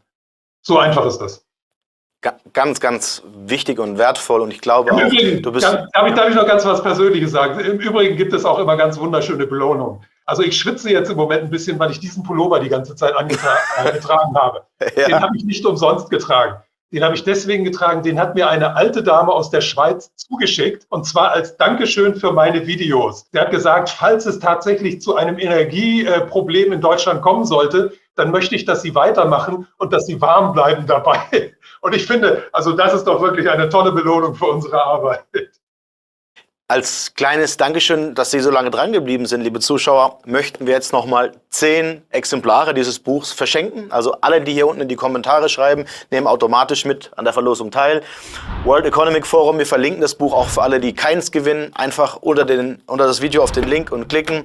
Kleines Schlusszitat von Alan Kay, fand ich sehr treffend. Die Zukunft kann man am besten voraussagen, wenn man sie selbst gestaltet. Daran arbeiten wir, nicht nur hier, auch in dem geschlossenen Bereich und jeden Tag mit unseren Veröffentlichungen. Ich sage nur herzlichen Dank, Ernst, und dass du dir die Zeit genommen hast, ist wieder mal ein Genuss. Das Schlusswort liegt wie immer bei dir. Ich wünsche allen ein schönes Weihnachtsfest. Ich wünsche allen einen guten Jahreswechsel und bleiben Sie menschlich und versuchen Sie, sich ab und zu mal durch einen Spaziergang im Wald von der digitalen Welt zu lösen, und sehen Sie nicht immer in Twitter rein, weil Twitter ist auch nicht gerade das Schönste. Also versuchen Sie einfach, diese ganzen Sachen mal hinter sich zu lassen und schauen Sie auf Ihre Familie. Familie ist das Wichtigste, was wir haben, und der sollte in der nächsten Zeit unsere Aufmerksamkeit gehören. Hier geht's zum letzten Video. Und ich freue mich natürlich, wenn Sie unseren Kanal, aber auch Ernsts YouTube-Kanal abonnieren, der ebenfalls unten verlinkt ist. Danke, lieber Ernst. Bis zum nächsten Mal. Here we are at the beginning of the new year, looking ahead to our future. Hello from Geneva. I'm Adrian Monk, and welcome to this briefing on the World Economic Forum's 2023 annual meeting.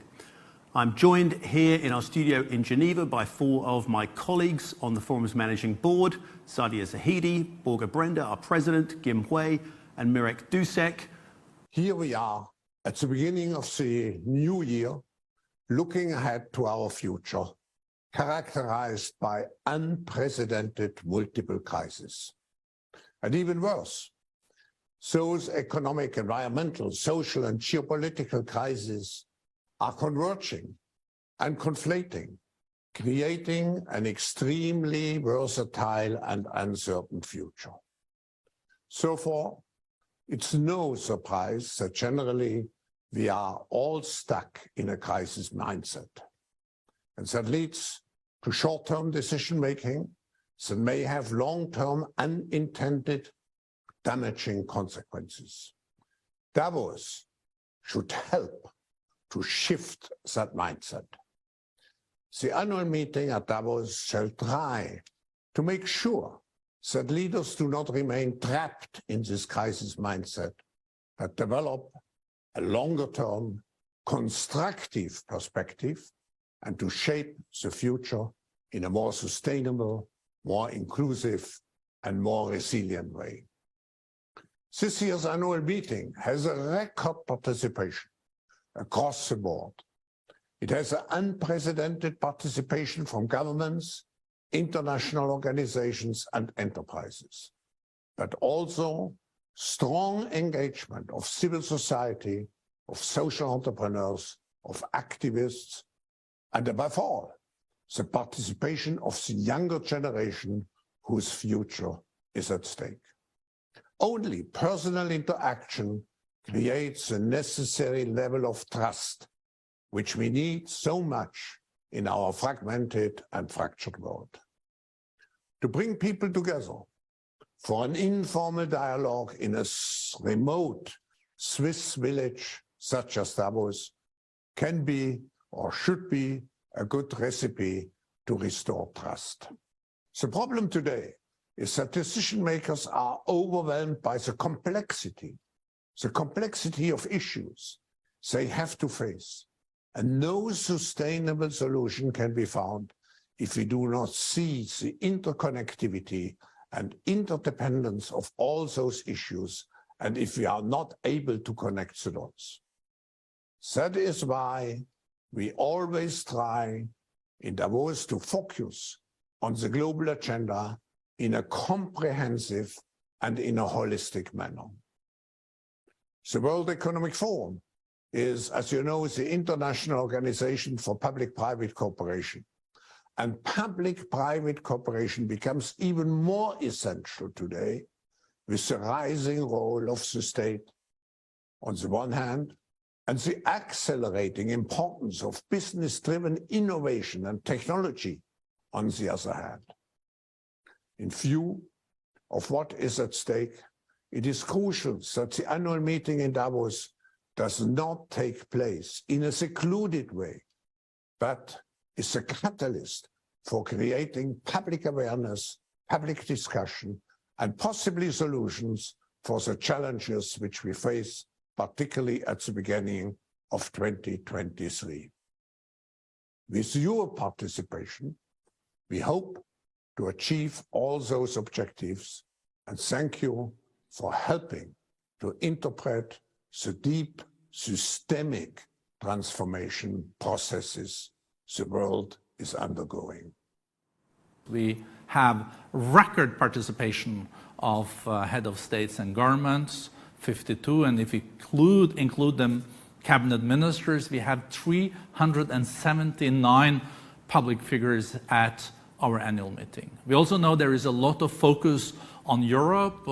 Is Europe going into recession, or is Europe really holding up much better? We see that inflation is abating. We see there is more stability on the gas side. We have 30 head of states and governments from Europe, and also with the President of the European Commission, Ursula von der Leyen, with us. It really is a lot at stake when it comes to the global economy. How to make sure that we avoid a global recession. How to avoid low growth, high inflation, and high debt.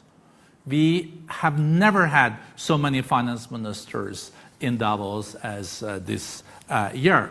We have 56 finance ministers coming and 19 governors of central banks.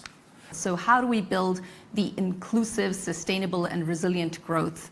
A group of leaders from the public and the private sector will be coming together to address exactly that question, designing a framework and starting to align around that new agenda.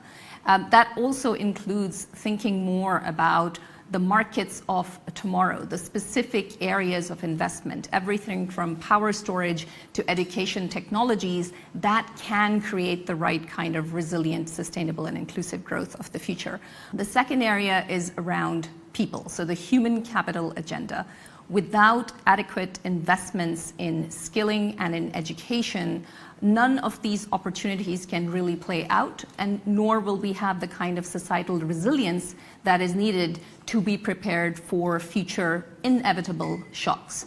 So a much greater focus from business when it comes to diversity, equity, and inclusion, specifically looking at gender parity, looking at racial equity, the inclusion of people with disabilities, and those that are LGBTQ. And in particular, how do we ensure that this will be a just and equitable green transition?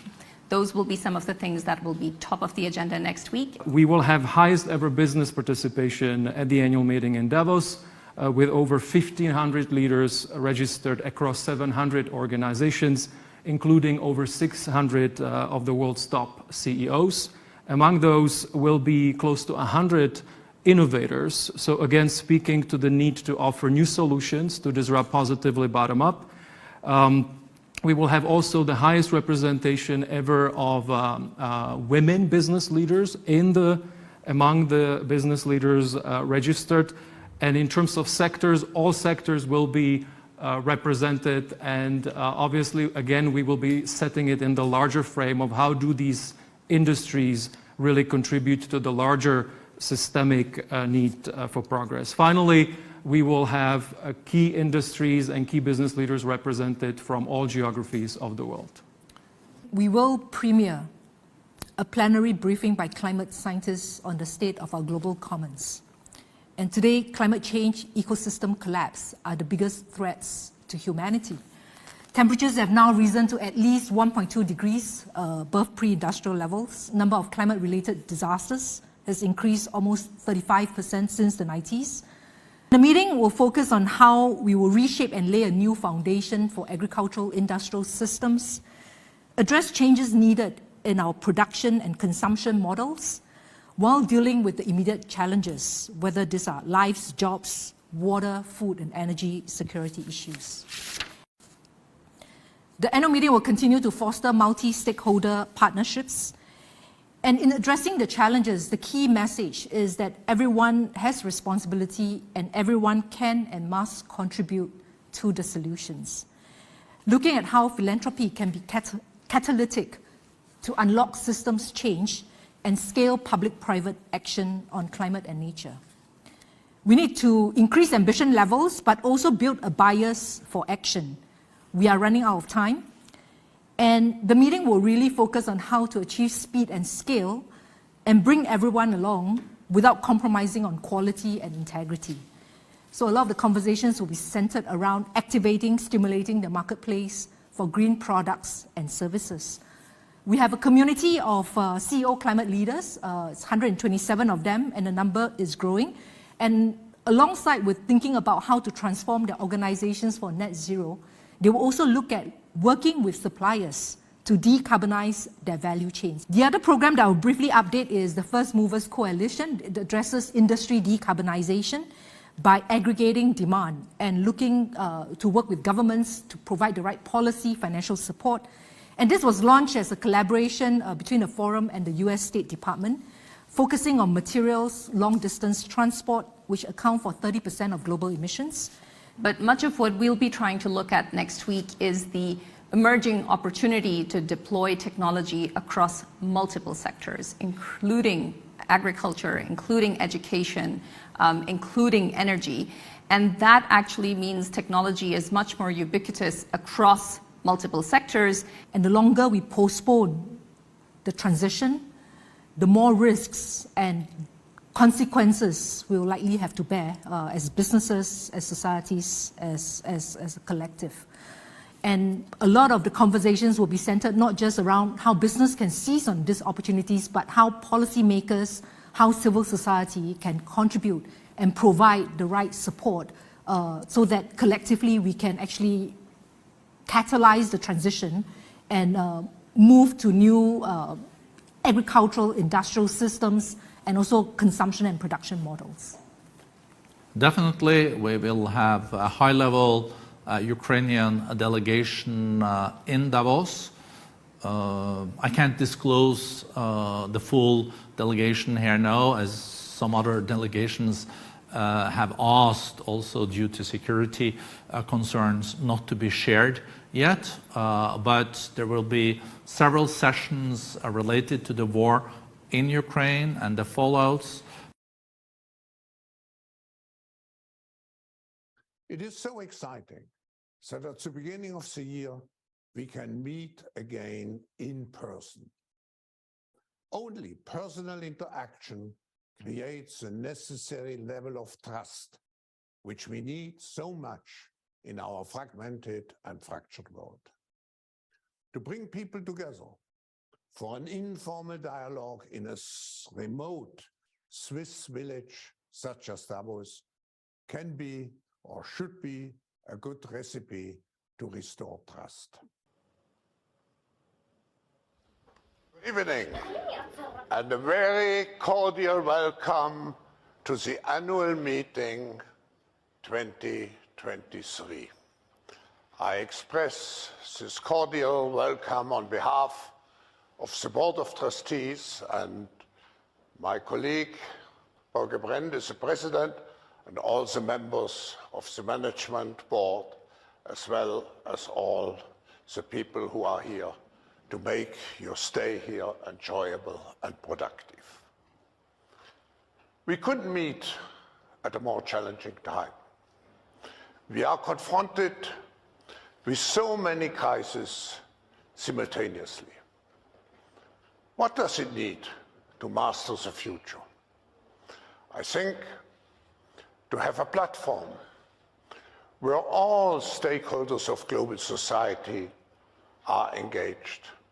Governments, business, civil society, the young generation, and I could go on, I think is a first step to meet all the challenges. we are in, I would say, there's three major concerns, which we try also to integrate into our programs. The first one is that we are clearly in the transition from a unipolar to a multipolar world. And not just with China, but India, other countries coming up. So we are going into a multipolar world, and unfortunately, in this multipolar world, we have also a multi-conceptual world. Countries, powers, which have different concepts of life, of political life particularly, as we do have. We are in an area of conflicts, and this is certainly a dangerous time. But I go back. I mean, when I grew up, I'm German German and Swiss.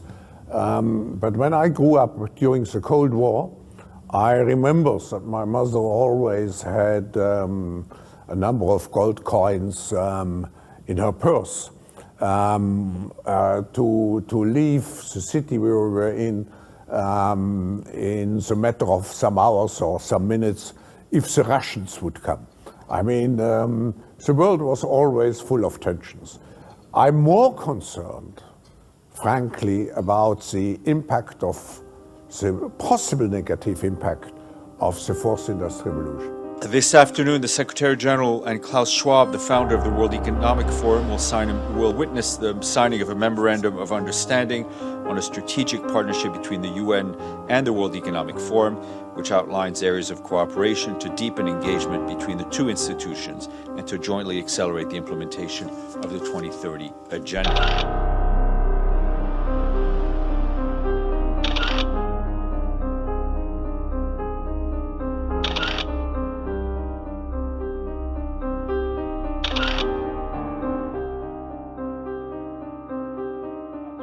All the best and congratulations on everything the World Economic Forum is doing in order to make sure that we really move in the right direction in all fronts, be it climate, be it COVID, be it the Agenda 2030 and the Sustainable Development Goals. We are very grateful for your support and for your engagement.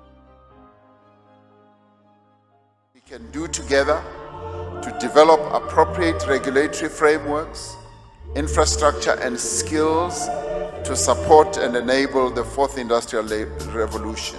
The 2030 Agenda for Sustainable Development provides a comprehensive action plan for the international community. We BRICS countries should, basing ourselves on our actual national conditions, follow the guidance of the 2030 Agenda. According to Professor Klaus Schwab of the World Economic Forum, the fourth industrial revolution is characterized by a fusion of technologies. Fourth industrial revolution, or the so-called digital revolution, affects the development of all countries of the world, and including BRICS member countries. I therefore believe that our discussion under the BRICS framework will help us to be ready for the fourth industrial revolution. Sie sprechen von der kreativen Zerstörung von Arbeitsplätzen. Was ist daran kreativ? Was meinen Sie? Es wird sicher neue Arbeitsplätze geben. Wir werden Roboterreparierer brauchen, wir werden Drohnendispatcher brauchen und so weiter. Wir können diese neuen Berufe noch nicht alle voraussehen. Aber ich bin sehr optimistisch, dass es neue Möglichkeiten der Beschäftigung geben wird. Und vor allem, ich glaube, dass der Bereich des Sozialwesens, der Bereich des Gesundheitswesens in der Zukunft wesentlich mehr Arbeitskräfte relativ zur Gesamtbeschäftigung braucht. Hallo und herzlich willkommen zu BeTheChange.world. Mein Name ist Robert. Wir haben wunderschönes Wetter hier morgens in La Merced in der Region Chanchamayo. Für mich den schönsten Teil von Peru, wo ich zu Hause bin, wo meine Familie lebt und wo wir Großes machen auf dem Weg in eine neue Zeit. Ich setze mich erstmal um, Freunde. Die Sonne strahlt mir volle Kanne in die Augen. Und anhand von ein paar Videos von dem World Economic Forum möchte ich dem einen oder anderen nochmal erklären, dass hier gar nicht zufällig passiert und dass die Agenda nach Plan läuft. Der Verlust von Arbeitsplätzen trifft natürlich die Mittelklasse stark. Das, haben Sie irgendwo geschrieben, kann ein Problem für die Demokratie werden. Ja, weil die Mittelklasse ist der Träger der Demokratie. Und wenn wir die Mittelklasse aushöhlen, dann werden wir die sozialen Spannungen noch erhöhen, weil der Gewinn aus der 4. industriellen Revolution, wenn wir sie nicht in den Griff bekommen, politisch, geht dahin, dass diejenigen, die die unternehmerischen Ideen haben, die neuen Ideen, die Innovationsideen, die das Kapital haben, die werden profitieren, während diejenigen, die, sagen wir, mehr die Servicearbeiten leisten, werden irgendwie die Verlierer dieser Revolution sein. Hier passiert nicht zufällig, liebe Freunde. Wenn etwas in der Politik passiert, kann man sich ganz sicher sein, dass es genauso gewollt und geplant wurde, Freunde. Ich weiß nicht, wer dieses Zitat von sich gegeben hat, aber genauso funktioniert das heute. Die Agenda läuft nach Plan. Die sie betreiben, die verstecken sie nicht mal mehr. Früher wurde das hinter verschlossenen Türen in Bilderberg, Konferenzen etc. wurde das bequatscht. Heute kann man alles auf der Webseite des World Economic Forum nachlesen. All das, was da jetzt kommt an Videomaterial, ist von diesem Verein, der meiner Meinung nach für uns ersichtlich die Fäden in der Hand hält. Eventuell sind hinter dem World Economic Forum noch andere Akteure, die sich nicht zeigen. Trotzdem wurde die Entscheidung gefällt, die Agenda offen zu legen, weil man sie jetzt sowieso nicht mehr stoppen kann. Das denken sich die Herren. Deswegen decken die Karten offen und sagen, das und das machen wir und das soll besser werden und die werden hier halt verlieren, der Mittelstand. Ja, den hüllen wir jetzt aus. Und weil dies offen ist, kann man sich darauf auch vorbereiten. Und das, was als nächstes kommt, höchstwahrscheinlich diesen Winter, sind die Cyberangriffe aus Russland. Ja, jetzt haben wir diesen Krieg da installiert bekommen. Zur Erinnerung, auch der Herr Putin war Young Global Leader, damals hieß es noch anders. 1993 saß er zusammen in der ersten Reihe mit Mutti Merkel, mit Tony Blair, mit noch ein paar anderen Kaspern, die für uns die Agenda in den nächsten Jahren dann durchgeführt haben. Für uns sage ich natürlich nicht für uns Menschen, denn wir wollen das nicht, aber für diejenigen, die glauben, Gott zu spielen, läuft es im Moment nach Plan, Freunde. Wie sieht der Bürojob der Zukunft aus? Sicher werden Sie dort Automatisation vorfinden, Sie werden Roboter vorfinden. Ich glaube, der ganze administrative Bereich wird es wahrscheinlich in der heutigen Form gar nicht mehr geben. Die können doch jetzt nicht einfach die ganzen Arbeitsplätze kaputt machen und zu sagen, wir müssten dann irgendwie automatisiert und mit Robotern Roboter reparieren jetzt. Ich kann auch gar keine Roboter reparieren. Liebe Freunde, bekommt keine Panik bitte, aber seht der Realität mal bitte schonungslos ins Gesicht. Erkennt, dass dieses System, das wir kennen, auch nur von Menschen gemacht wurde. Und nun entscheiden halt andere Menschen darüber, dass ein neues System eingeführt wird. Und die brauchen uns halt nicht mehr so in der Stückzahl. We all know, but still pay insufficient attention to the frightening scenario of a comprehensive cyber attack, which would bring to a complete halt to the power supply, transportation, hospital services, our society as a whole. The COVID-19 crisis would be seen in this respect as a small disturbance in comparison to a major cyber attack. Timing ist alles, Freunde, und so muss diese Krise auch richtig getimt werden. Diese Pandemie war nur ein Vorgeschmack auf das, was kommt. Das sagt er selber, wird nur ein kleines bisschen aus der Norm fallen und wird gar nicht weiter auffallen. Aber was so ein großer Cyberangriff machen würde mit unserer Welt, das würden richtig große Umbrüche geben.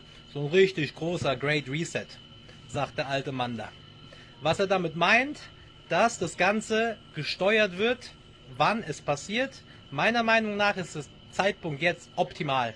Die Wirtschaft ist am Abkacken, wir haben Krieg in Europa, wir haben andere Kriegsherde in der ganzen Welt, die brodeln, wir haben Flüchtlingsströme, wir haben weiterhin noch mit der Mikrobe zu tun und so ein Cyberangriff wäre doch wie, als würde man dem Ganzen den Stecker ziehen für ein paar Tage. oder Wochen. Will be another crisis. It will be more significant, and we need to actually start preparing for that now. When we do see this next crisis, it will be faster than what we've seen with COVID. The exponential growth rate will climb, be much steeper. The impact will be greater, and as a result, the economic and social implications will be even more significant. Die Herrschaften wissen es anscheinend schon. So, als würden sie es steuern können. Oder nicht? Wenn mir jetzt noch irgendwas mit Verschwörungstheorie stottert, Freunde, ich habe keine Geduld für sowas. Ich habe auch ehrlich gesagt keine Geduld mehr, euch beim Leiden zuzusehen. Viele stecken den Kopf in den Sand oder machen sich da so eine Pippi-Langstrumpf-Mentalität. Ich mache mir die Welt, wie sie mir gefällt, und mich kriegen sie nicht. Liebe Freunde, ihr seid wie Fische in einem Aquarium in diesem System. Und einer schlägt dann mit dem Hammer gegen die Glasscheibe. Das ist eure Situation jetzt gerade. Seht der Gefahr bitte ins Auge, was es bedeutet, in einem kollabierenden System, in einem Kollaps noch nie nachgewiesener Größe. In Europa gab es 2 Weltkriege, der erste und der zweite. Das wird wahrscheinlich beides in den Schatten gestellt werden. Das, was jetzt mit euch passiert, mit einer zivilisierten Gesellschaft, denen man einfach trocken den Saft nimmt. Liebe Freunde, guckt euch die Preise an, wie sie explodieren bei den Flügen, packt eure Koffer und nix wie raus da. The COVID-19 pandemic has shaken our economies and societies to the core and shown us how vulnerable we are to biological threats. In the digital world, similar risks are being overlooked right now. A cyber attack with COVID-like characteristics would spread faster and further than any biological virus. Liebe Freunde, bleibt stark, bleibt tapfer, trefft kluge Entscheidungen für euch und eure Familien. Wäre ich jetzt in Europa, würde ich mir einen Flug ergattern und so schnell wie möglichst die Kriegszone verlassen. Putin schießt gerade wild um sich, und sobald es die Grenzen der Ukraine nach außen verletzt, ist der Krieg bei euch vor der Haustür. Die Russen hauen ab, die Ukrainer hauen ab, ihr seid die Nächsten, die abhaut. Seid clever, haut ab, bevor alle anderen auch abhauen wollen. Die Flucht vor der großen Flucht ist jetzt. Trefft kluge Entscheidungen für euch und eure Familien. Herzliche Grüße aus Peru. Bis zum nächsten Video. Ciao, ciao.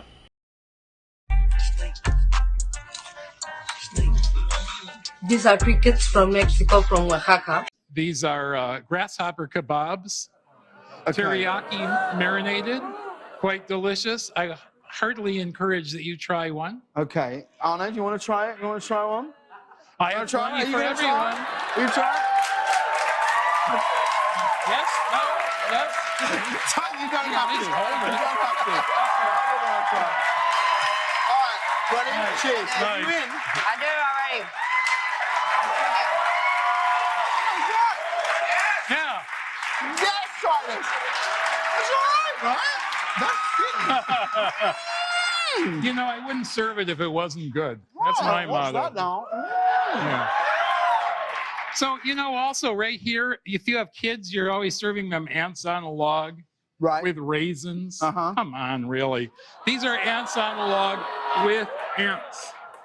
So these are actual ants? These are black ants from China. And, you know, in China, they say that ants are medicinal. They sell them as medicine. And if you eat them, it slows the aging process and increases sexual vigor. Ooh. It increases sexual vigor?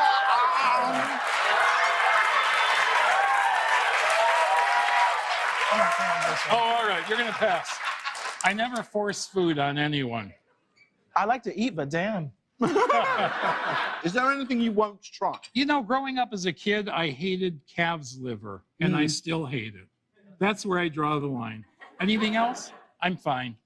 What have we got? What have we got here? Oh yeah, moving right along here. These are cockroach canapes. Yeah, I knew I'd get a reaction out of you that way. And these are on goat cheese, of course, and on the. We want to go all the way here. I know you up for a cockroach? Now this is weird. I know I don't like goat's cheese. So is it weird to just go with a yeah, just go for the cockroach. It's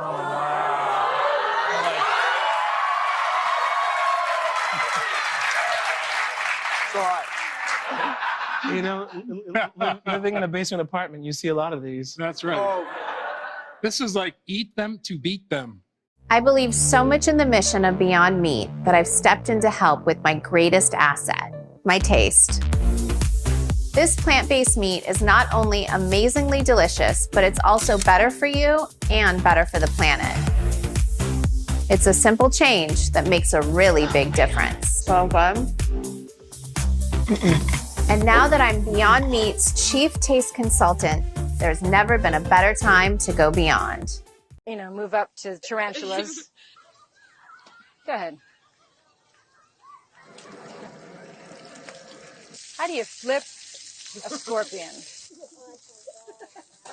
Good? Is that good, guys? Dinner. You want to go? Want to share a spider? Hot? Not hot. Yeah. All right, I'm getting. One without flavor. It's actually really good, the flavor. Okay. Nice. Huh? I can see why you're into this. It's hard to chew, the scorpion. Dried chips. Like chips, yeah. Some chips like flavorless chips. Yeah. Many surprises. I'm Nicole Kidman, and I am going to eat a 4-course meal of bugs. I am here to reveal my hidden talent, eating micro livestock, cornworms. They're still alive. Extraordinary. Very moist, chewy. Can't quite describe the flavor, but need a little water. Let's try the second course, shall we? Just a little side note. 2 billion people in the world eat bugs, and I'm one of them. Because here we go. Have some mealworms. I'm telling you, I'd win Survivor. That is a fruity taste. I'd recommend it. Here we have. Oh, crickets. Oh, nothing. Oh, awesome. Like nothing you've ever tasted. Like a hairy nut. Don't. Oh my gosh. A nut from the shell. And now for dessert. The fried grasshopper. These are amazing. These are exquisite grasshoppers. I recommend them to anyone. Thank you for spending so much time with me and watching me eat bugs. Till next time.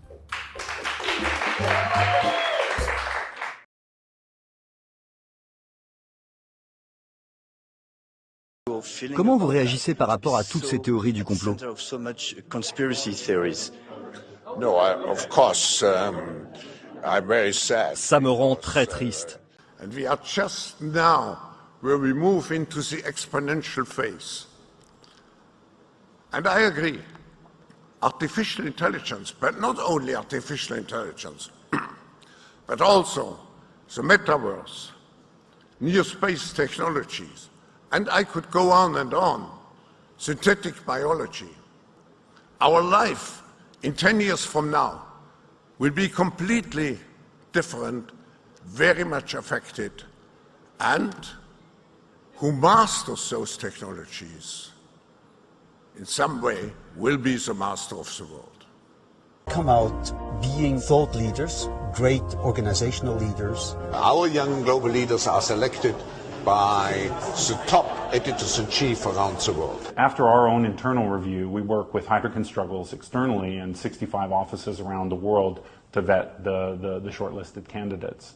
And finally, they go to a selection committee chaired by Her Majesty Queen Rania of Jordan and prominent business leaders and politicians and media leaders. Around 150 are chosen each year, of whom about 125 become active, and they go to Davos and they go to regional meetings. I benefit from young global leader early days.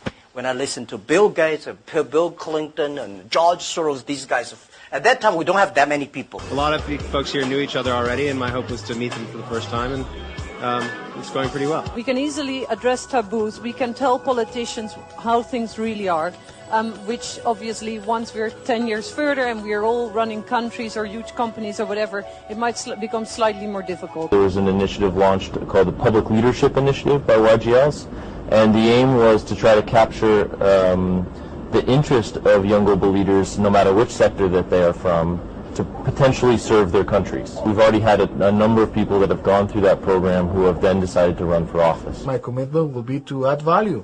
We'll be part of the Young Leaders Initiative. Mrs. Merkel, Tony Blair, they were all, even President Putin, they were all young global leaders before. Prime Minister of Ireland, Leo Varadkar, particularly welcome because you are also one of our young global leaders. Sheikh Hamdan is, despite his young age, chairman of the Executive Council of Dubai, the highest government authority in the Emirate. Very proud to say that His Highness is also a young global leader of the World Economic Forum. The leader of the UK right now, David Cameron, was named the young global leader in 2006. Mamuka Bakatse, the Prime Minister of Georgia and a young global leader. Haakon of Norway. Haakon is the Crown Prince of Norway. He's also a member of our Young Global Leaders alumni community. President Calderon, you had been selected in 1997 as a global leader for tomorrow. You have already in 1993 been here for the first time as a global leader for tomorrow. And Klaus Schwab, I really have to congratulate you for your farsightedness. You picked out again the right individual. Monsieur De Croo, vous avez été Young Global Leader du Forum économique mondial. Vous avez récemment fait une visioconférence avec Klaus Schwab. After the birthday, I'm out of Young Global Leader of Davos. I finished because over 40 is finished this time. I'd like to explore a little bit what it's like to be a new young global leader. Gavin Newsom, the young, energetic, innovative mayor of San Francisco.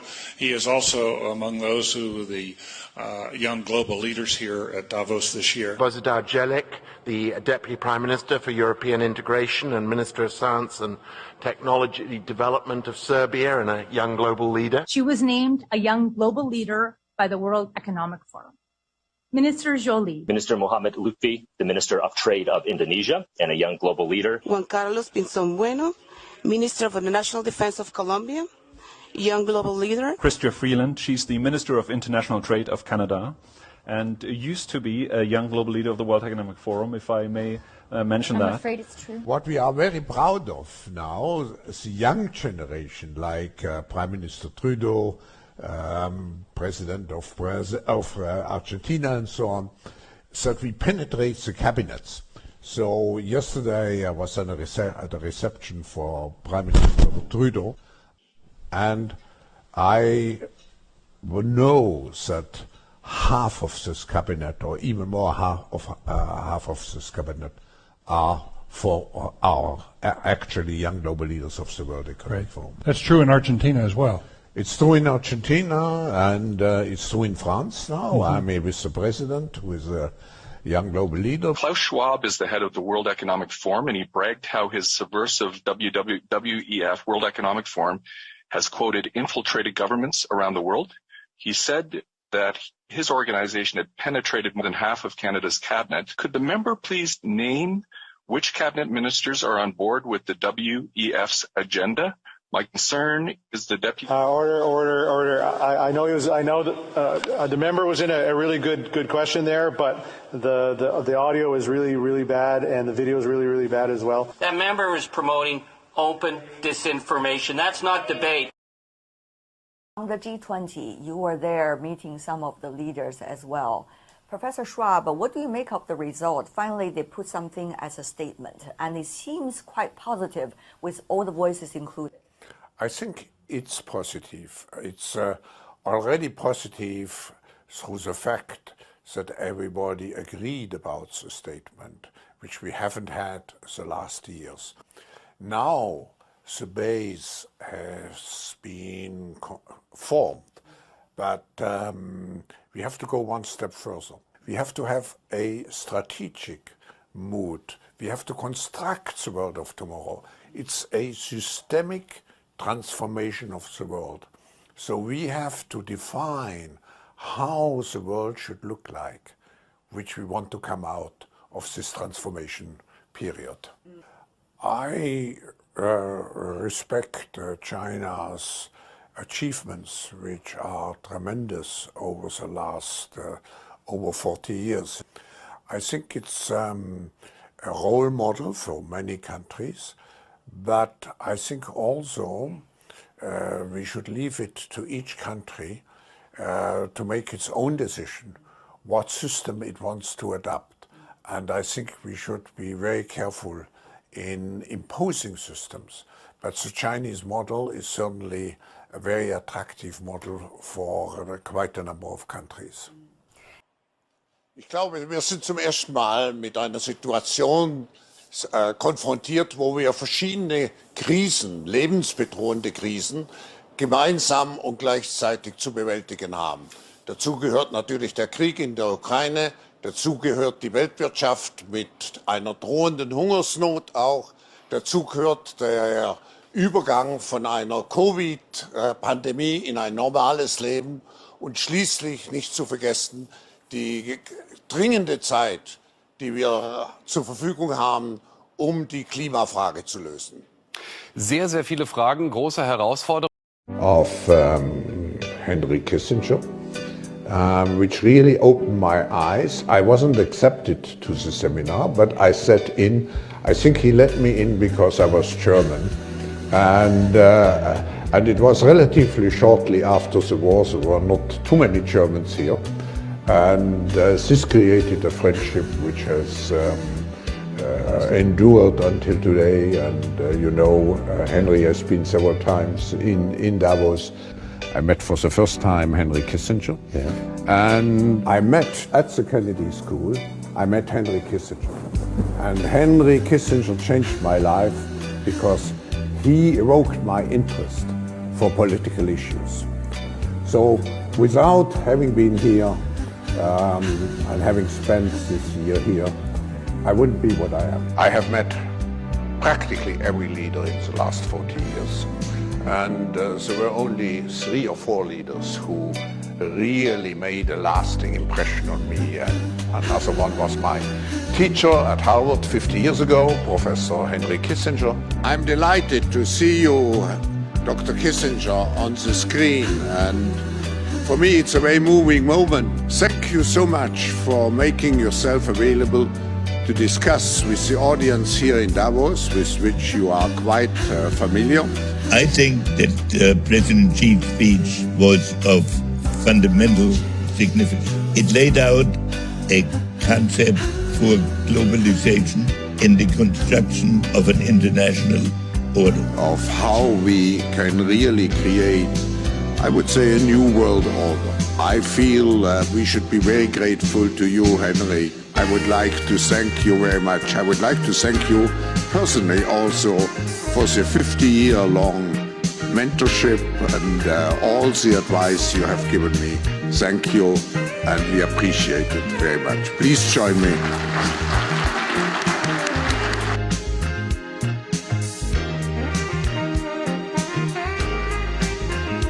The global elite are panicking as the World Economic Forum faces collapse. That's not mere wishful thinking. Even the liberal New York Times is admitting it. Hey, gang, it's me, Dr. Steve, and we're going to explore 3 reasons why the demons at Davos are disappearing and the global elite are scrambling. You're not going to want to miss this. Since its founding in 1971, the World Economic Forum has been known for its controversial agenda, which recently climaxed in the now infamous Great Reset. And yet something rather noticeable, indeed frankly humiliating, happened at their last meeting in Davos in January of this year. The world began to noticeably turn on them. Elon Musk referred to the WEF gathering as, in his words, satanic. Florida Governor Ron DeSantis and Canada's conservative leader Pierre Poilievre openly excoriated the meeting. Public intellectual Jordan Peterson blasted Davos as nothing short of, again, in his words, apocalyptic. In fact, the public pressure was so intense that there was virtually no reference whatsoever to their Great Reset project this last January. The gathering, frankly, was an optics disaster, with images of billionaire elite quaffing champagne in a luxurious Swiss resort, all the while most Europeans were suffering in the midst of a cost of living crisis. That optics fail alone explains why so many world leaders opted not to attend Davos. But something far deeper is happening than mere optics. Even the New York Times is recognizing the world is changing in a way that threatens to bring an end to the very existence of the WEF itself. According to the New York Times, the WEF is losing its relevance. It's losing its influence, its power to direct and dictate political and economic life around the world, and there appears little the demons in Davos can do to stop it. The second factor leading up to the WEF's demise is the widely acknowledged disaster of the COVID lockdowns. Even avowed liberals like Bill Maher and Piers Morgan have admitted that the government's COVID response was reprehensible, with disastrous social effects that will continue with us for years. We now know, thanks to the Twitter files, that the Biden administration, along with deep state agencies like the FBI and CDC and Twitter, deliberately worked together to censor so-called anti-vaxxer accounts. And we now know, based on internal emails that have been made available to the public, that Anthony Fauci actively sought to silence and discredit and shut down the so-called Barrington proposal, which was a declaration signed by a number of notable scientists in the States and Britain calling for an end to the lockdowns.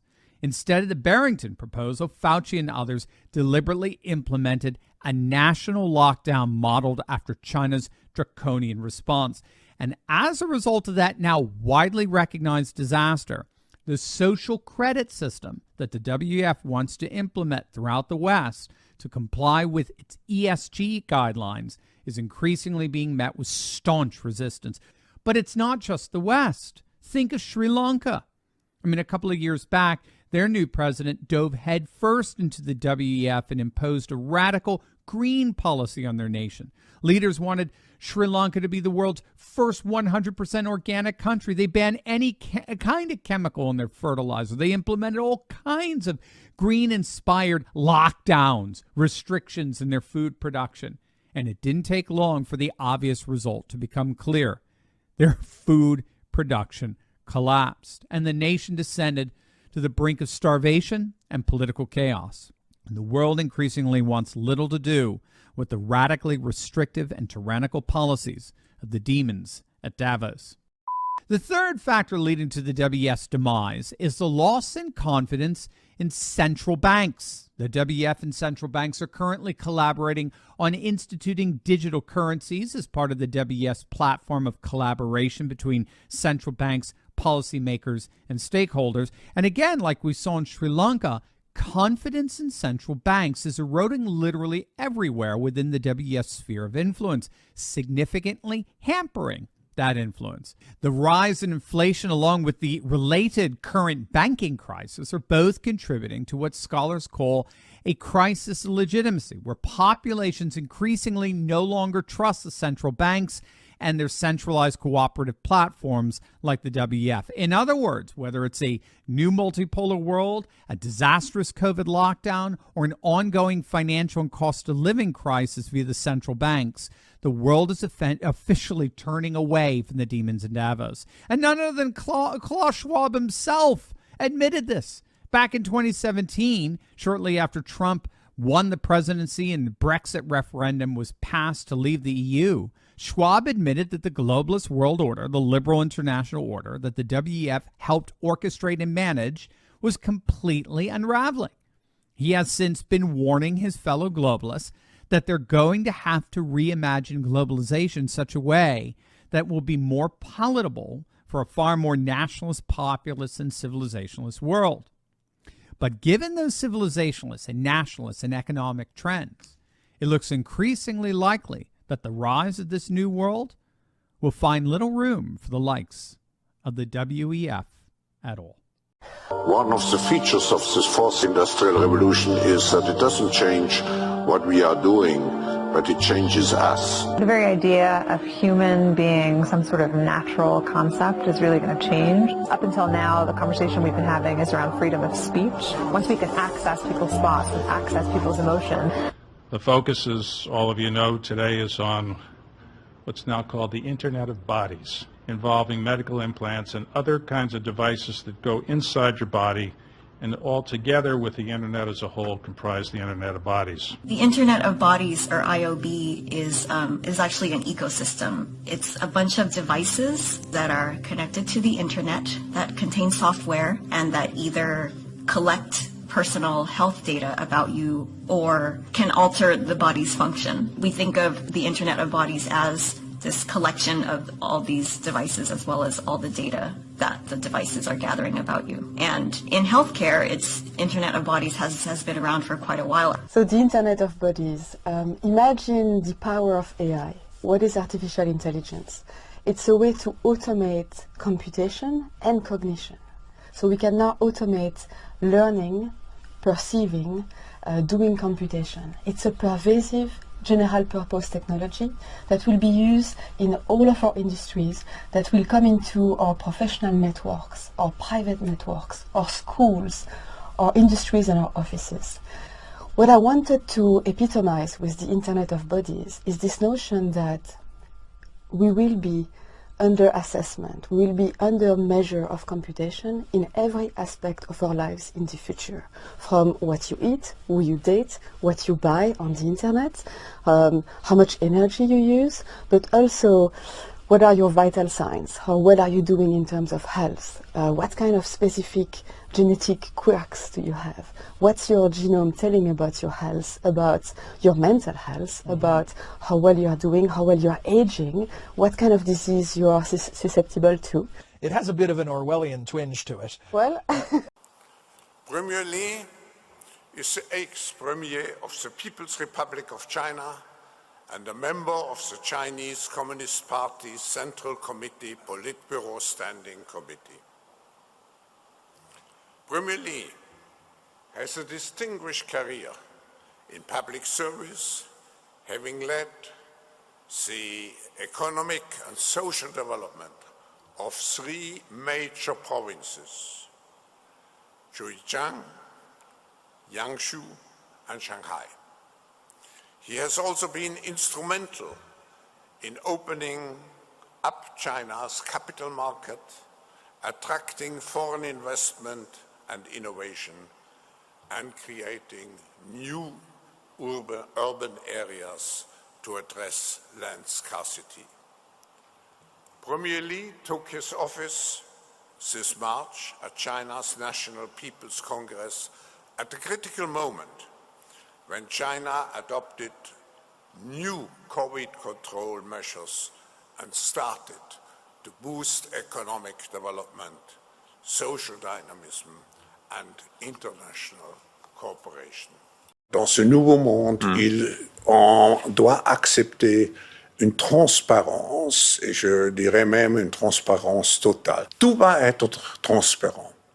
Et il faut s'habituer, il faut se comporter ainsi. Ça devient, comment dirais-je, intégré dans votre personnalité, mais si on n'a rien à cacher, il ne faut pas avoir peur.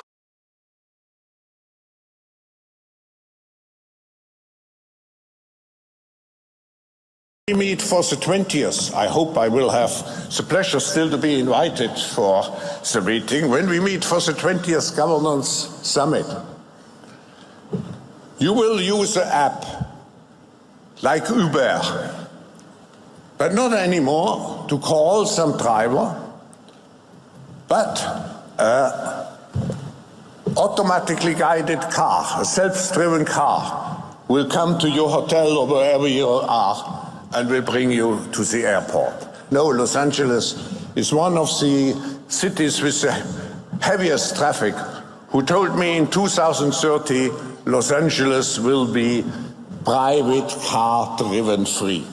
And this will allow to transform highways into parks and other public spheres. And the last factor I want to mention is resilience, the capability to bounce back, because there will be certainly what we call the black swans, the unpleasant surprises which will come in our way. The most important factor to master the future is leadership. The technology now is, and digital technologies mainly have an analytical power. Now we go into a predictive power, and we have seen the first examples, and your company very much involved into it.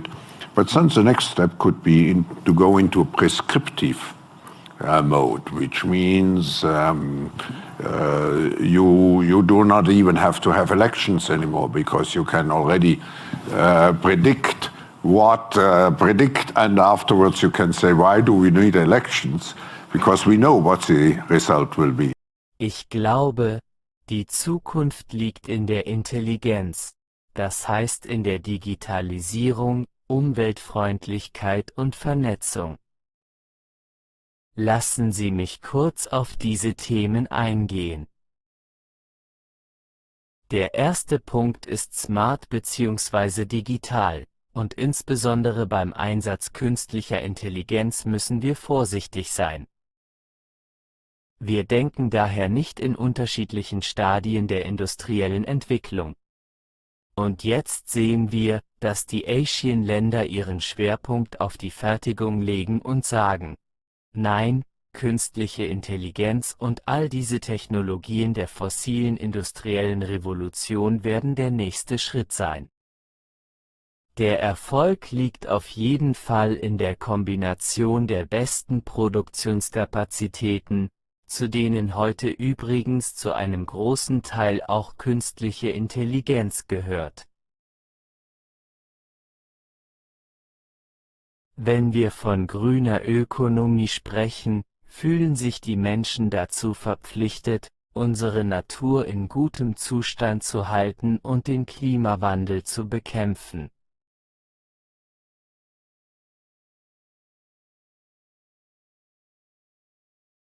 Nein, sie wird in Zukunft ein starker Wettbewerbsfaktor sein, denn grüne Energie wird mit allen Innovationen, die es bereits gibt oder noch geben wird, auch kostenmäßig überlegen sein. Ein Land, das sehr schnell auf grüne Technologien umsteigt, erlangt einen Wettbewerbsvorteil und ist vernetzt. Ich bin der Meinung, dass die wenigen Verbindungen in dieser zerfallenden Welt auf globaler Zusammenarbeit beruhen werden. Doch kommen den Regionen hier die Rolle starker Säulen des Systems zu. Und ich bin ein großer Anhänger des Prinzips, wir haben darüber gesprochen, bevor wir hergekommen sind. Ich bin ein großer Anhänger der Mittelmacht. Es geht nicht nur um China und die USA. Ich denke, die neue Welt ist eine sehr komplexe Welt. Es ist eine multipolare Welt, die möglicherweise von 2 oder 3 Giganten dominiert wird. Doch einige Mittelmächte wie Indonesien, Saudi-Arabien und Brasilien werden in diesem neuen geopolitischen und geoökonomischen Kontext eine ganz entscheidende Rolle spielen. Problem with Zelensky now, because he is trying to catch more influence into the country, and he's trying to create a new something like a totalitarism or something like that. I think here Europe, the EU has an important role to exercise an influence on him. I mean, you Zelensky, you will get what you want to, which means A, weapons, and B, access to the European Union only if you uphold our democratic principles. But as you know, now it is not possible to take him into the EU and NATO. No, that's clear, but you still have to maintain the prospects for doing so. He told that the pipeline of Nord Stream was exploded by Ukraine. You have seen the recent, let's say, also statement of Sweden, which closed the matter legally, We do not know, but it could be a plausible explanation, provided you assume that Ukraine mistrusted Germany and wanted to create a situation which, let's say, made Germany physically, if I may say so, independent on Russian gas. We have to prepare for a more angry world. So people assume we are just going back to the good old world which we had, and everything will be normal again in how we are used to normal, in the old fashion. This is, let's say, fiction. It will not happen. The change is not just happening. The change can be shaped by us. And I see the need for action. I see the need for a great reset.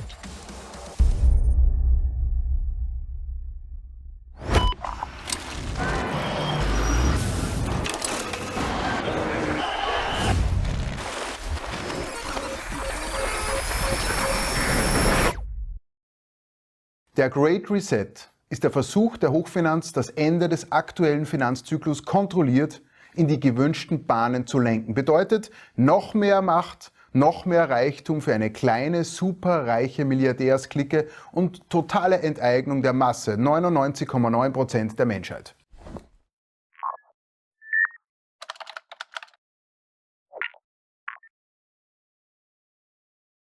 The biggest risk we face is that we lose hope and that we lose trust into our institutions and particularly trust in our capability to shape a better future. This is a time to build trust. This is a time to drive global collaboration more than ever before. Li Chang said 2024 is a crucial year for trust. Continue to use all my energy as foreign minister to my role of building trust and building cooperation, building reliable structures. If education goes down, lack of trust goes up. So really, the education, the basic education is so important to build trust in science and probably in institutions overall. I think it reinforces our determination to really, number one, tell the truth as we see it, and sometimes people don't like it, but I think the truth is critical in order to rebuild trust where it's lacking. Rebuilding trust. I believe it can be done. Where do you find still such a prime minister in the world?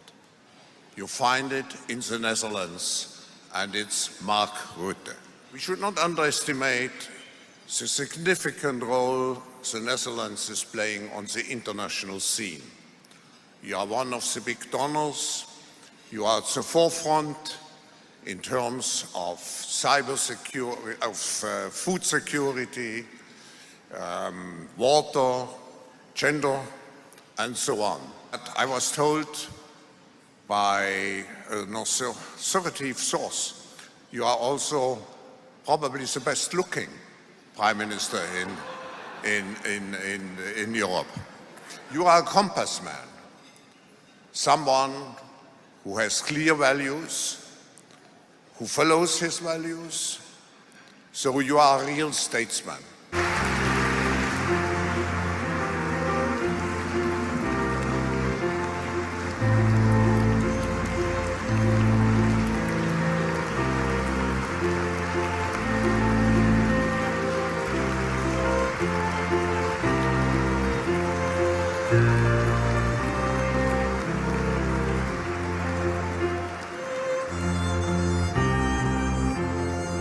Reset, I think, is appropriate because we are now still fighting the virus, but we can be rather optimistic after what we have seen with the announcement of vaccines.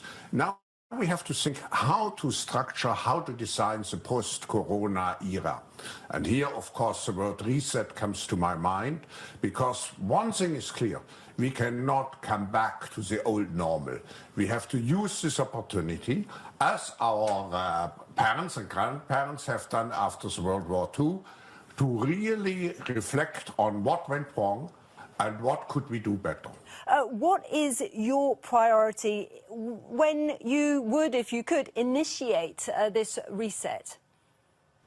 I think there's three dimensions, three priorities. The first one is to make the world more resilient, because we definitively will have to face other surprises, black swans, as they are called, maybe different kinds of viruses. Second, we have to make the world more inclusive, fair, because we have seen that we have reached unsustainable degrees of levels of people who felt excluded. And finally, we have to make the world much greener.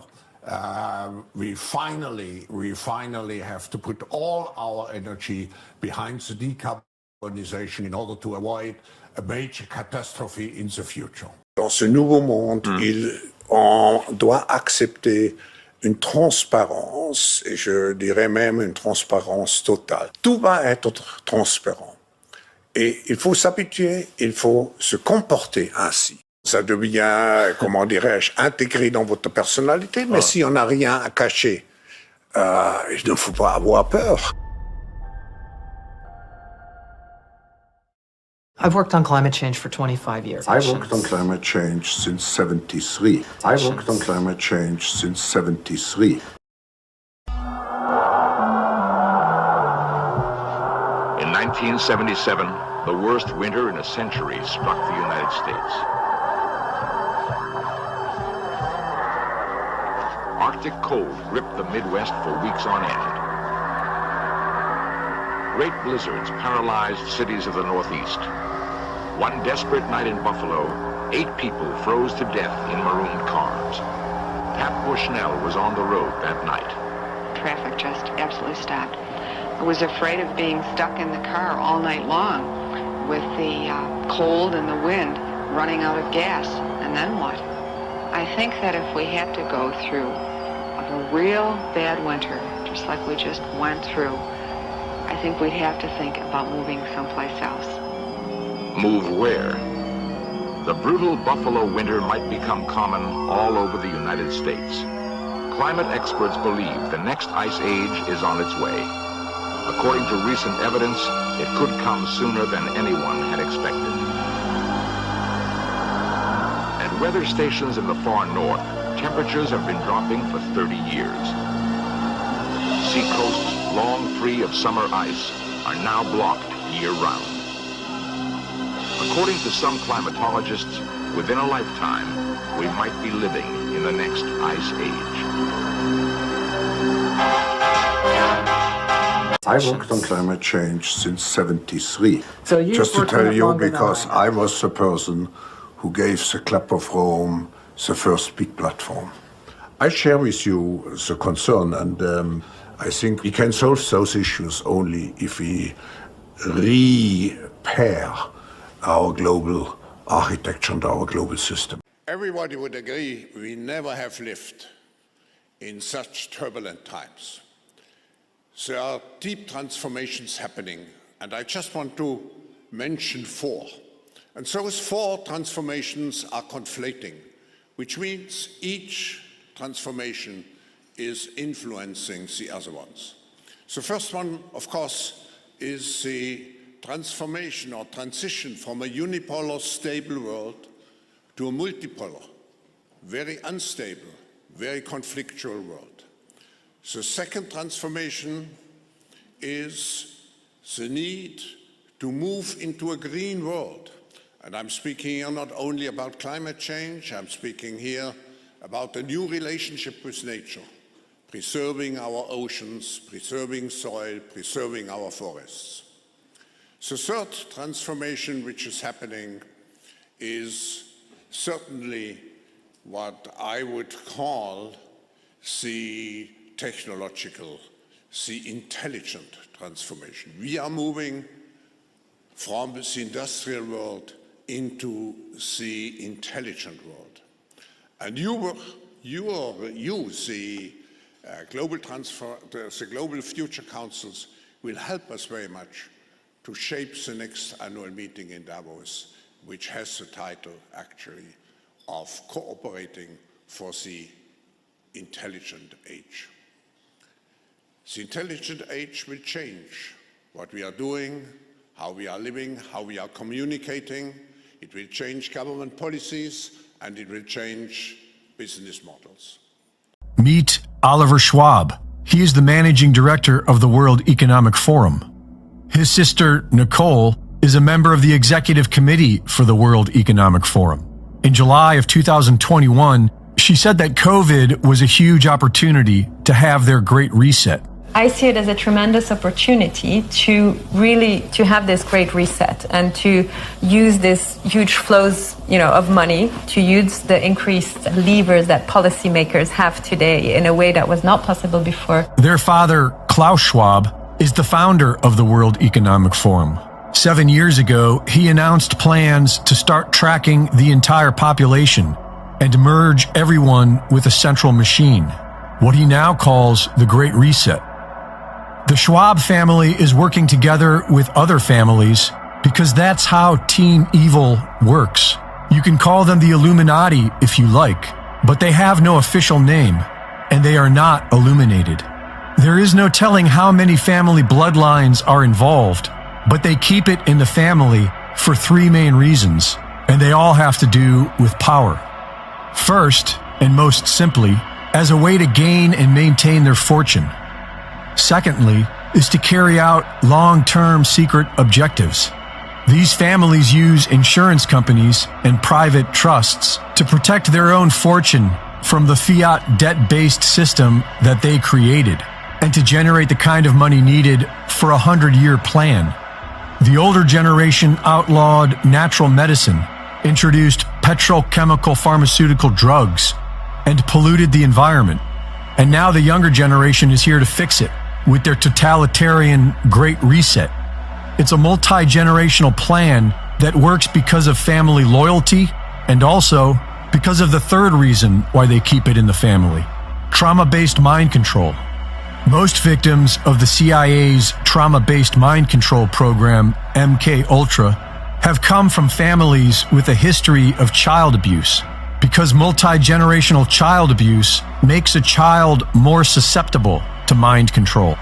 And most of the characters we see as world leaders are not only actors on a stage, they are oblivious because they have suffered a lifetime of abuse and mind control. The overwhelming majority of people on Team Evil are not all in on it. They simply do as they are told. They follow orders and they don't ask questions. These families see having children as a means of gaining power and wealth. They see their own children as property, as slaves to do the family's bidding. But perhaps it's more like a cult than a family. Nearly 1 million child orphans were distributed throughout America and the Commonwealth in the late 1800s by an international secret society called the Oddfellows. Delivered primarily by train, many of these orphans were born in private homes owned by the Oddfellows and their offshoot, the Daughters of Rebecca, an all-female Masonic organization that featured symbols of mass breeding and fertility. Philip Eugene de Rothschild says that the Rothschild family alone has produced over 100,000 children in these secret breeding programs. Most of the US presidents during this time were Freemasons. 4 of them were Oddfellows, and at last count, 34 US presidents are directly related to Charlemagne, king of the Franks, who is believed by these Illuminati bloodlines to be of the Merovingian bloodline, a genetic set that they highly value. And Team Evil has always been obsessed with genetics. So it really isn't that strange to point out the similarities between Justin Trudeau and Fidel Castro, Angela Merkel and Adolf Hitler's mother. Barbara Bush and Aleister Crowley, or even Obama and Akhenaten. The only way these families and their abused mind control minions are able to control the rest of us is by dividing us. And if we, the people, could change that, then we could change everything. Nobody will be safe if not everybody is vaccinated. Are you vaccinated, if I Yes. may ask? Yeah, I mean, I'm very pro-vaccination. I believe the science is unequivocal. Can you imagine that in 10 years when we are sitting here, we have an implant in our brains, and I can immediately feel, because you all will have implants. Just think of sensors planted into our brains. Basically implanted in your skull. So, but it would be flush with your skull. So you basically take out a chunk of skull, put the Neuralink device in there. You'd put the electrode, you'd insert the electrode threads very carefully into the brain. It doesn't change what you are doing. It changes you if you take a genetic editing. It's a fusion of the physical, the digital, and the biological world. That's really the essence of the fourth industrial revolution. A merger with biological intelligence and machine intelligence. An effort for man to merge with machine in Yes. a healthy way. Yes. To beat machines, you basically have to merge with machines. Most likely, yes. As work is changing, is a universal basic income really a solution to this problem? I think ultimately we will have to have some kind of universal basic income. And I think some kind of a universal basic income is going to be necessary. Decarbonization of the economy. Where are they traveling? How are they traveling? What are they eating? What are they consuming on the platform? So, individual carbon footprint tracker.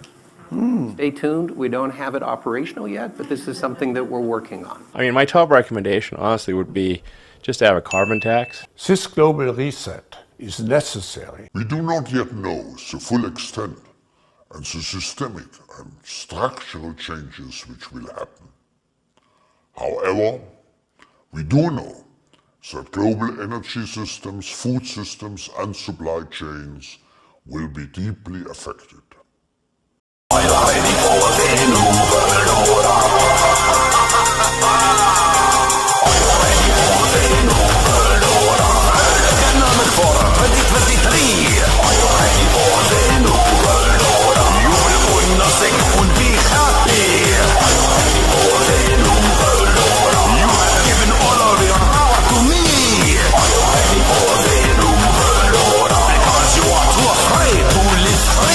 This is Klaus Schwab, and I'm here to say you must give more of your rights away. Your sacrifice is the only remedy for the real pandemic.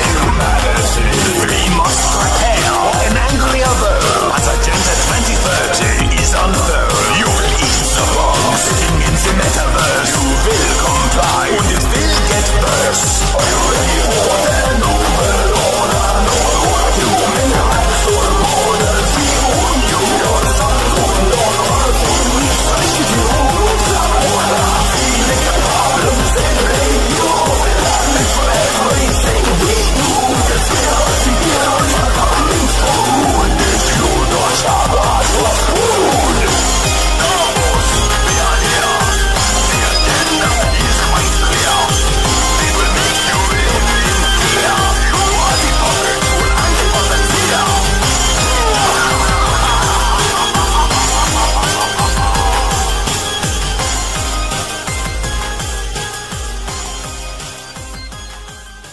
I see a tremendous effort in terms of rallying now behind net zero, not only governments but business.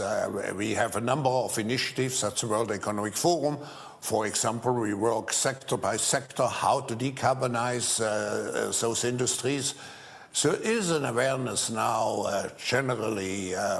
it's generally accepted that climate change, if we do not tackle with it, could be the next big, let's say, virus with much more damaging and long-term consequences compared to COVID-19. Wer wird die 4. industrielle Revolution und ihre Technologien wie künstliche Intelligenz wirklich beherrschen? Wer ist Ihrer Meinung nach derzeit am besten geeignet, die Welt in die 4. industrielle Revolution zu führen? Weil Sie diesen Begriff praktisch erfunden haben. Wir sehen die Art von technologischen Fortschritten, die China mit Huawei und der 5G-Technologie gemacht hat. Glauben Sie, dass dies möglicherweise erneut Chinas Stunde schlagen könnte? Wir sollten hier nochmal eine, sagen wir mal, Differenzierung vornehmen.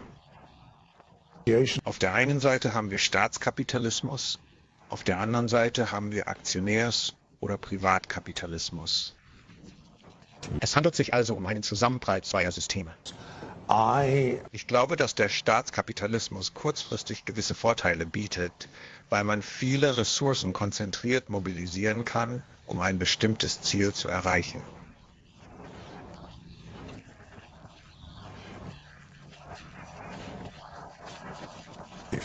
Ich bin jedoch davon überzeugt, dass die Zukunft weder dem Staatskapitalismus noch dem Aktionärskapitalismus gehört. The future is what I call stakeholder capitalism, which is combined with a social responsibility. Automatically guided car, a self-driven car, will come to your hotel or wherever you are and will bring you to the airport. Actually, I had a discussion some months ago with the mayor of Los Angeles, and you know Los Angeles is one of the cities with the heaviest traffic, who told me in 2030 Los Angeles will be private car-driven free. And this will allow to transform highways into parks and other public spheres.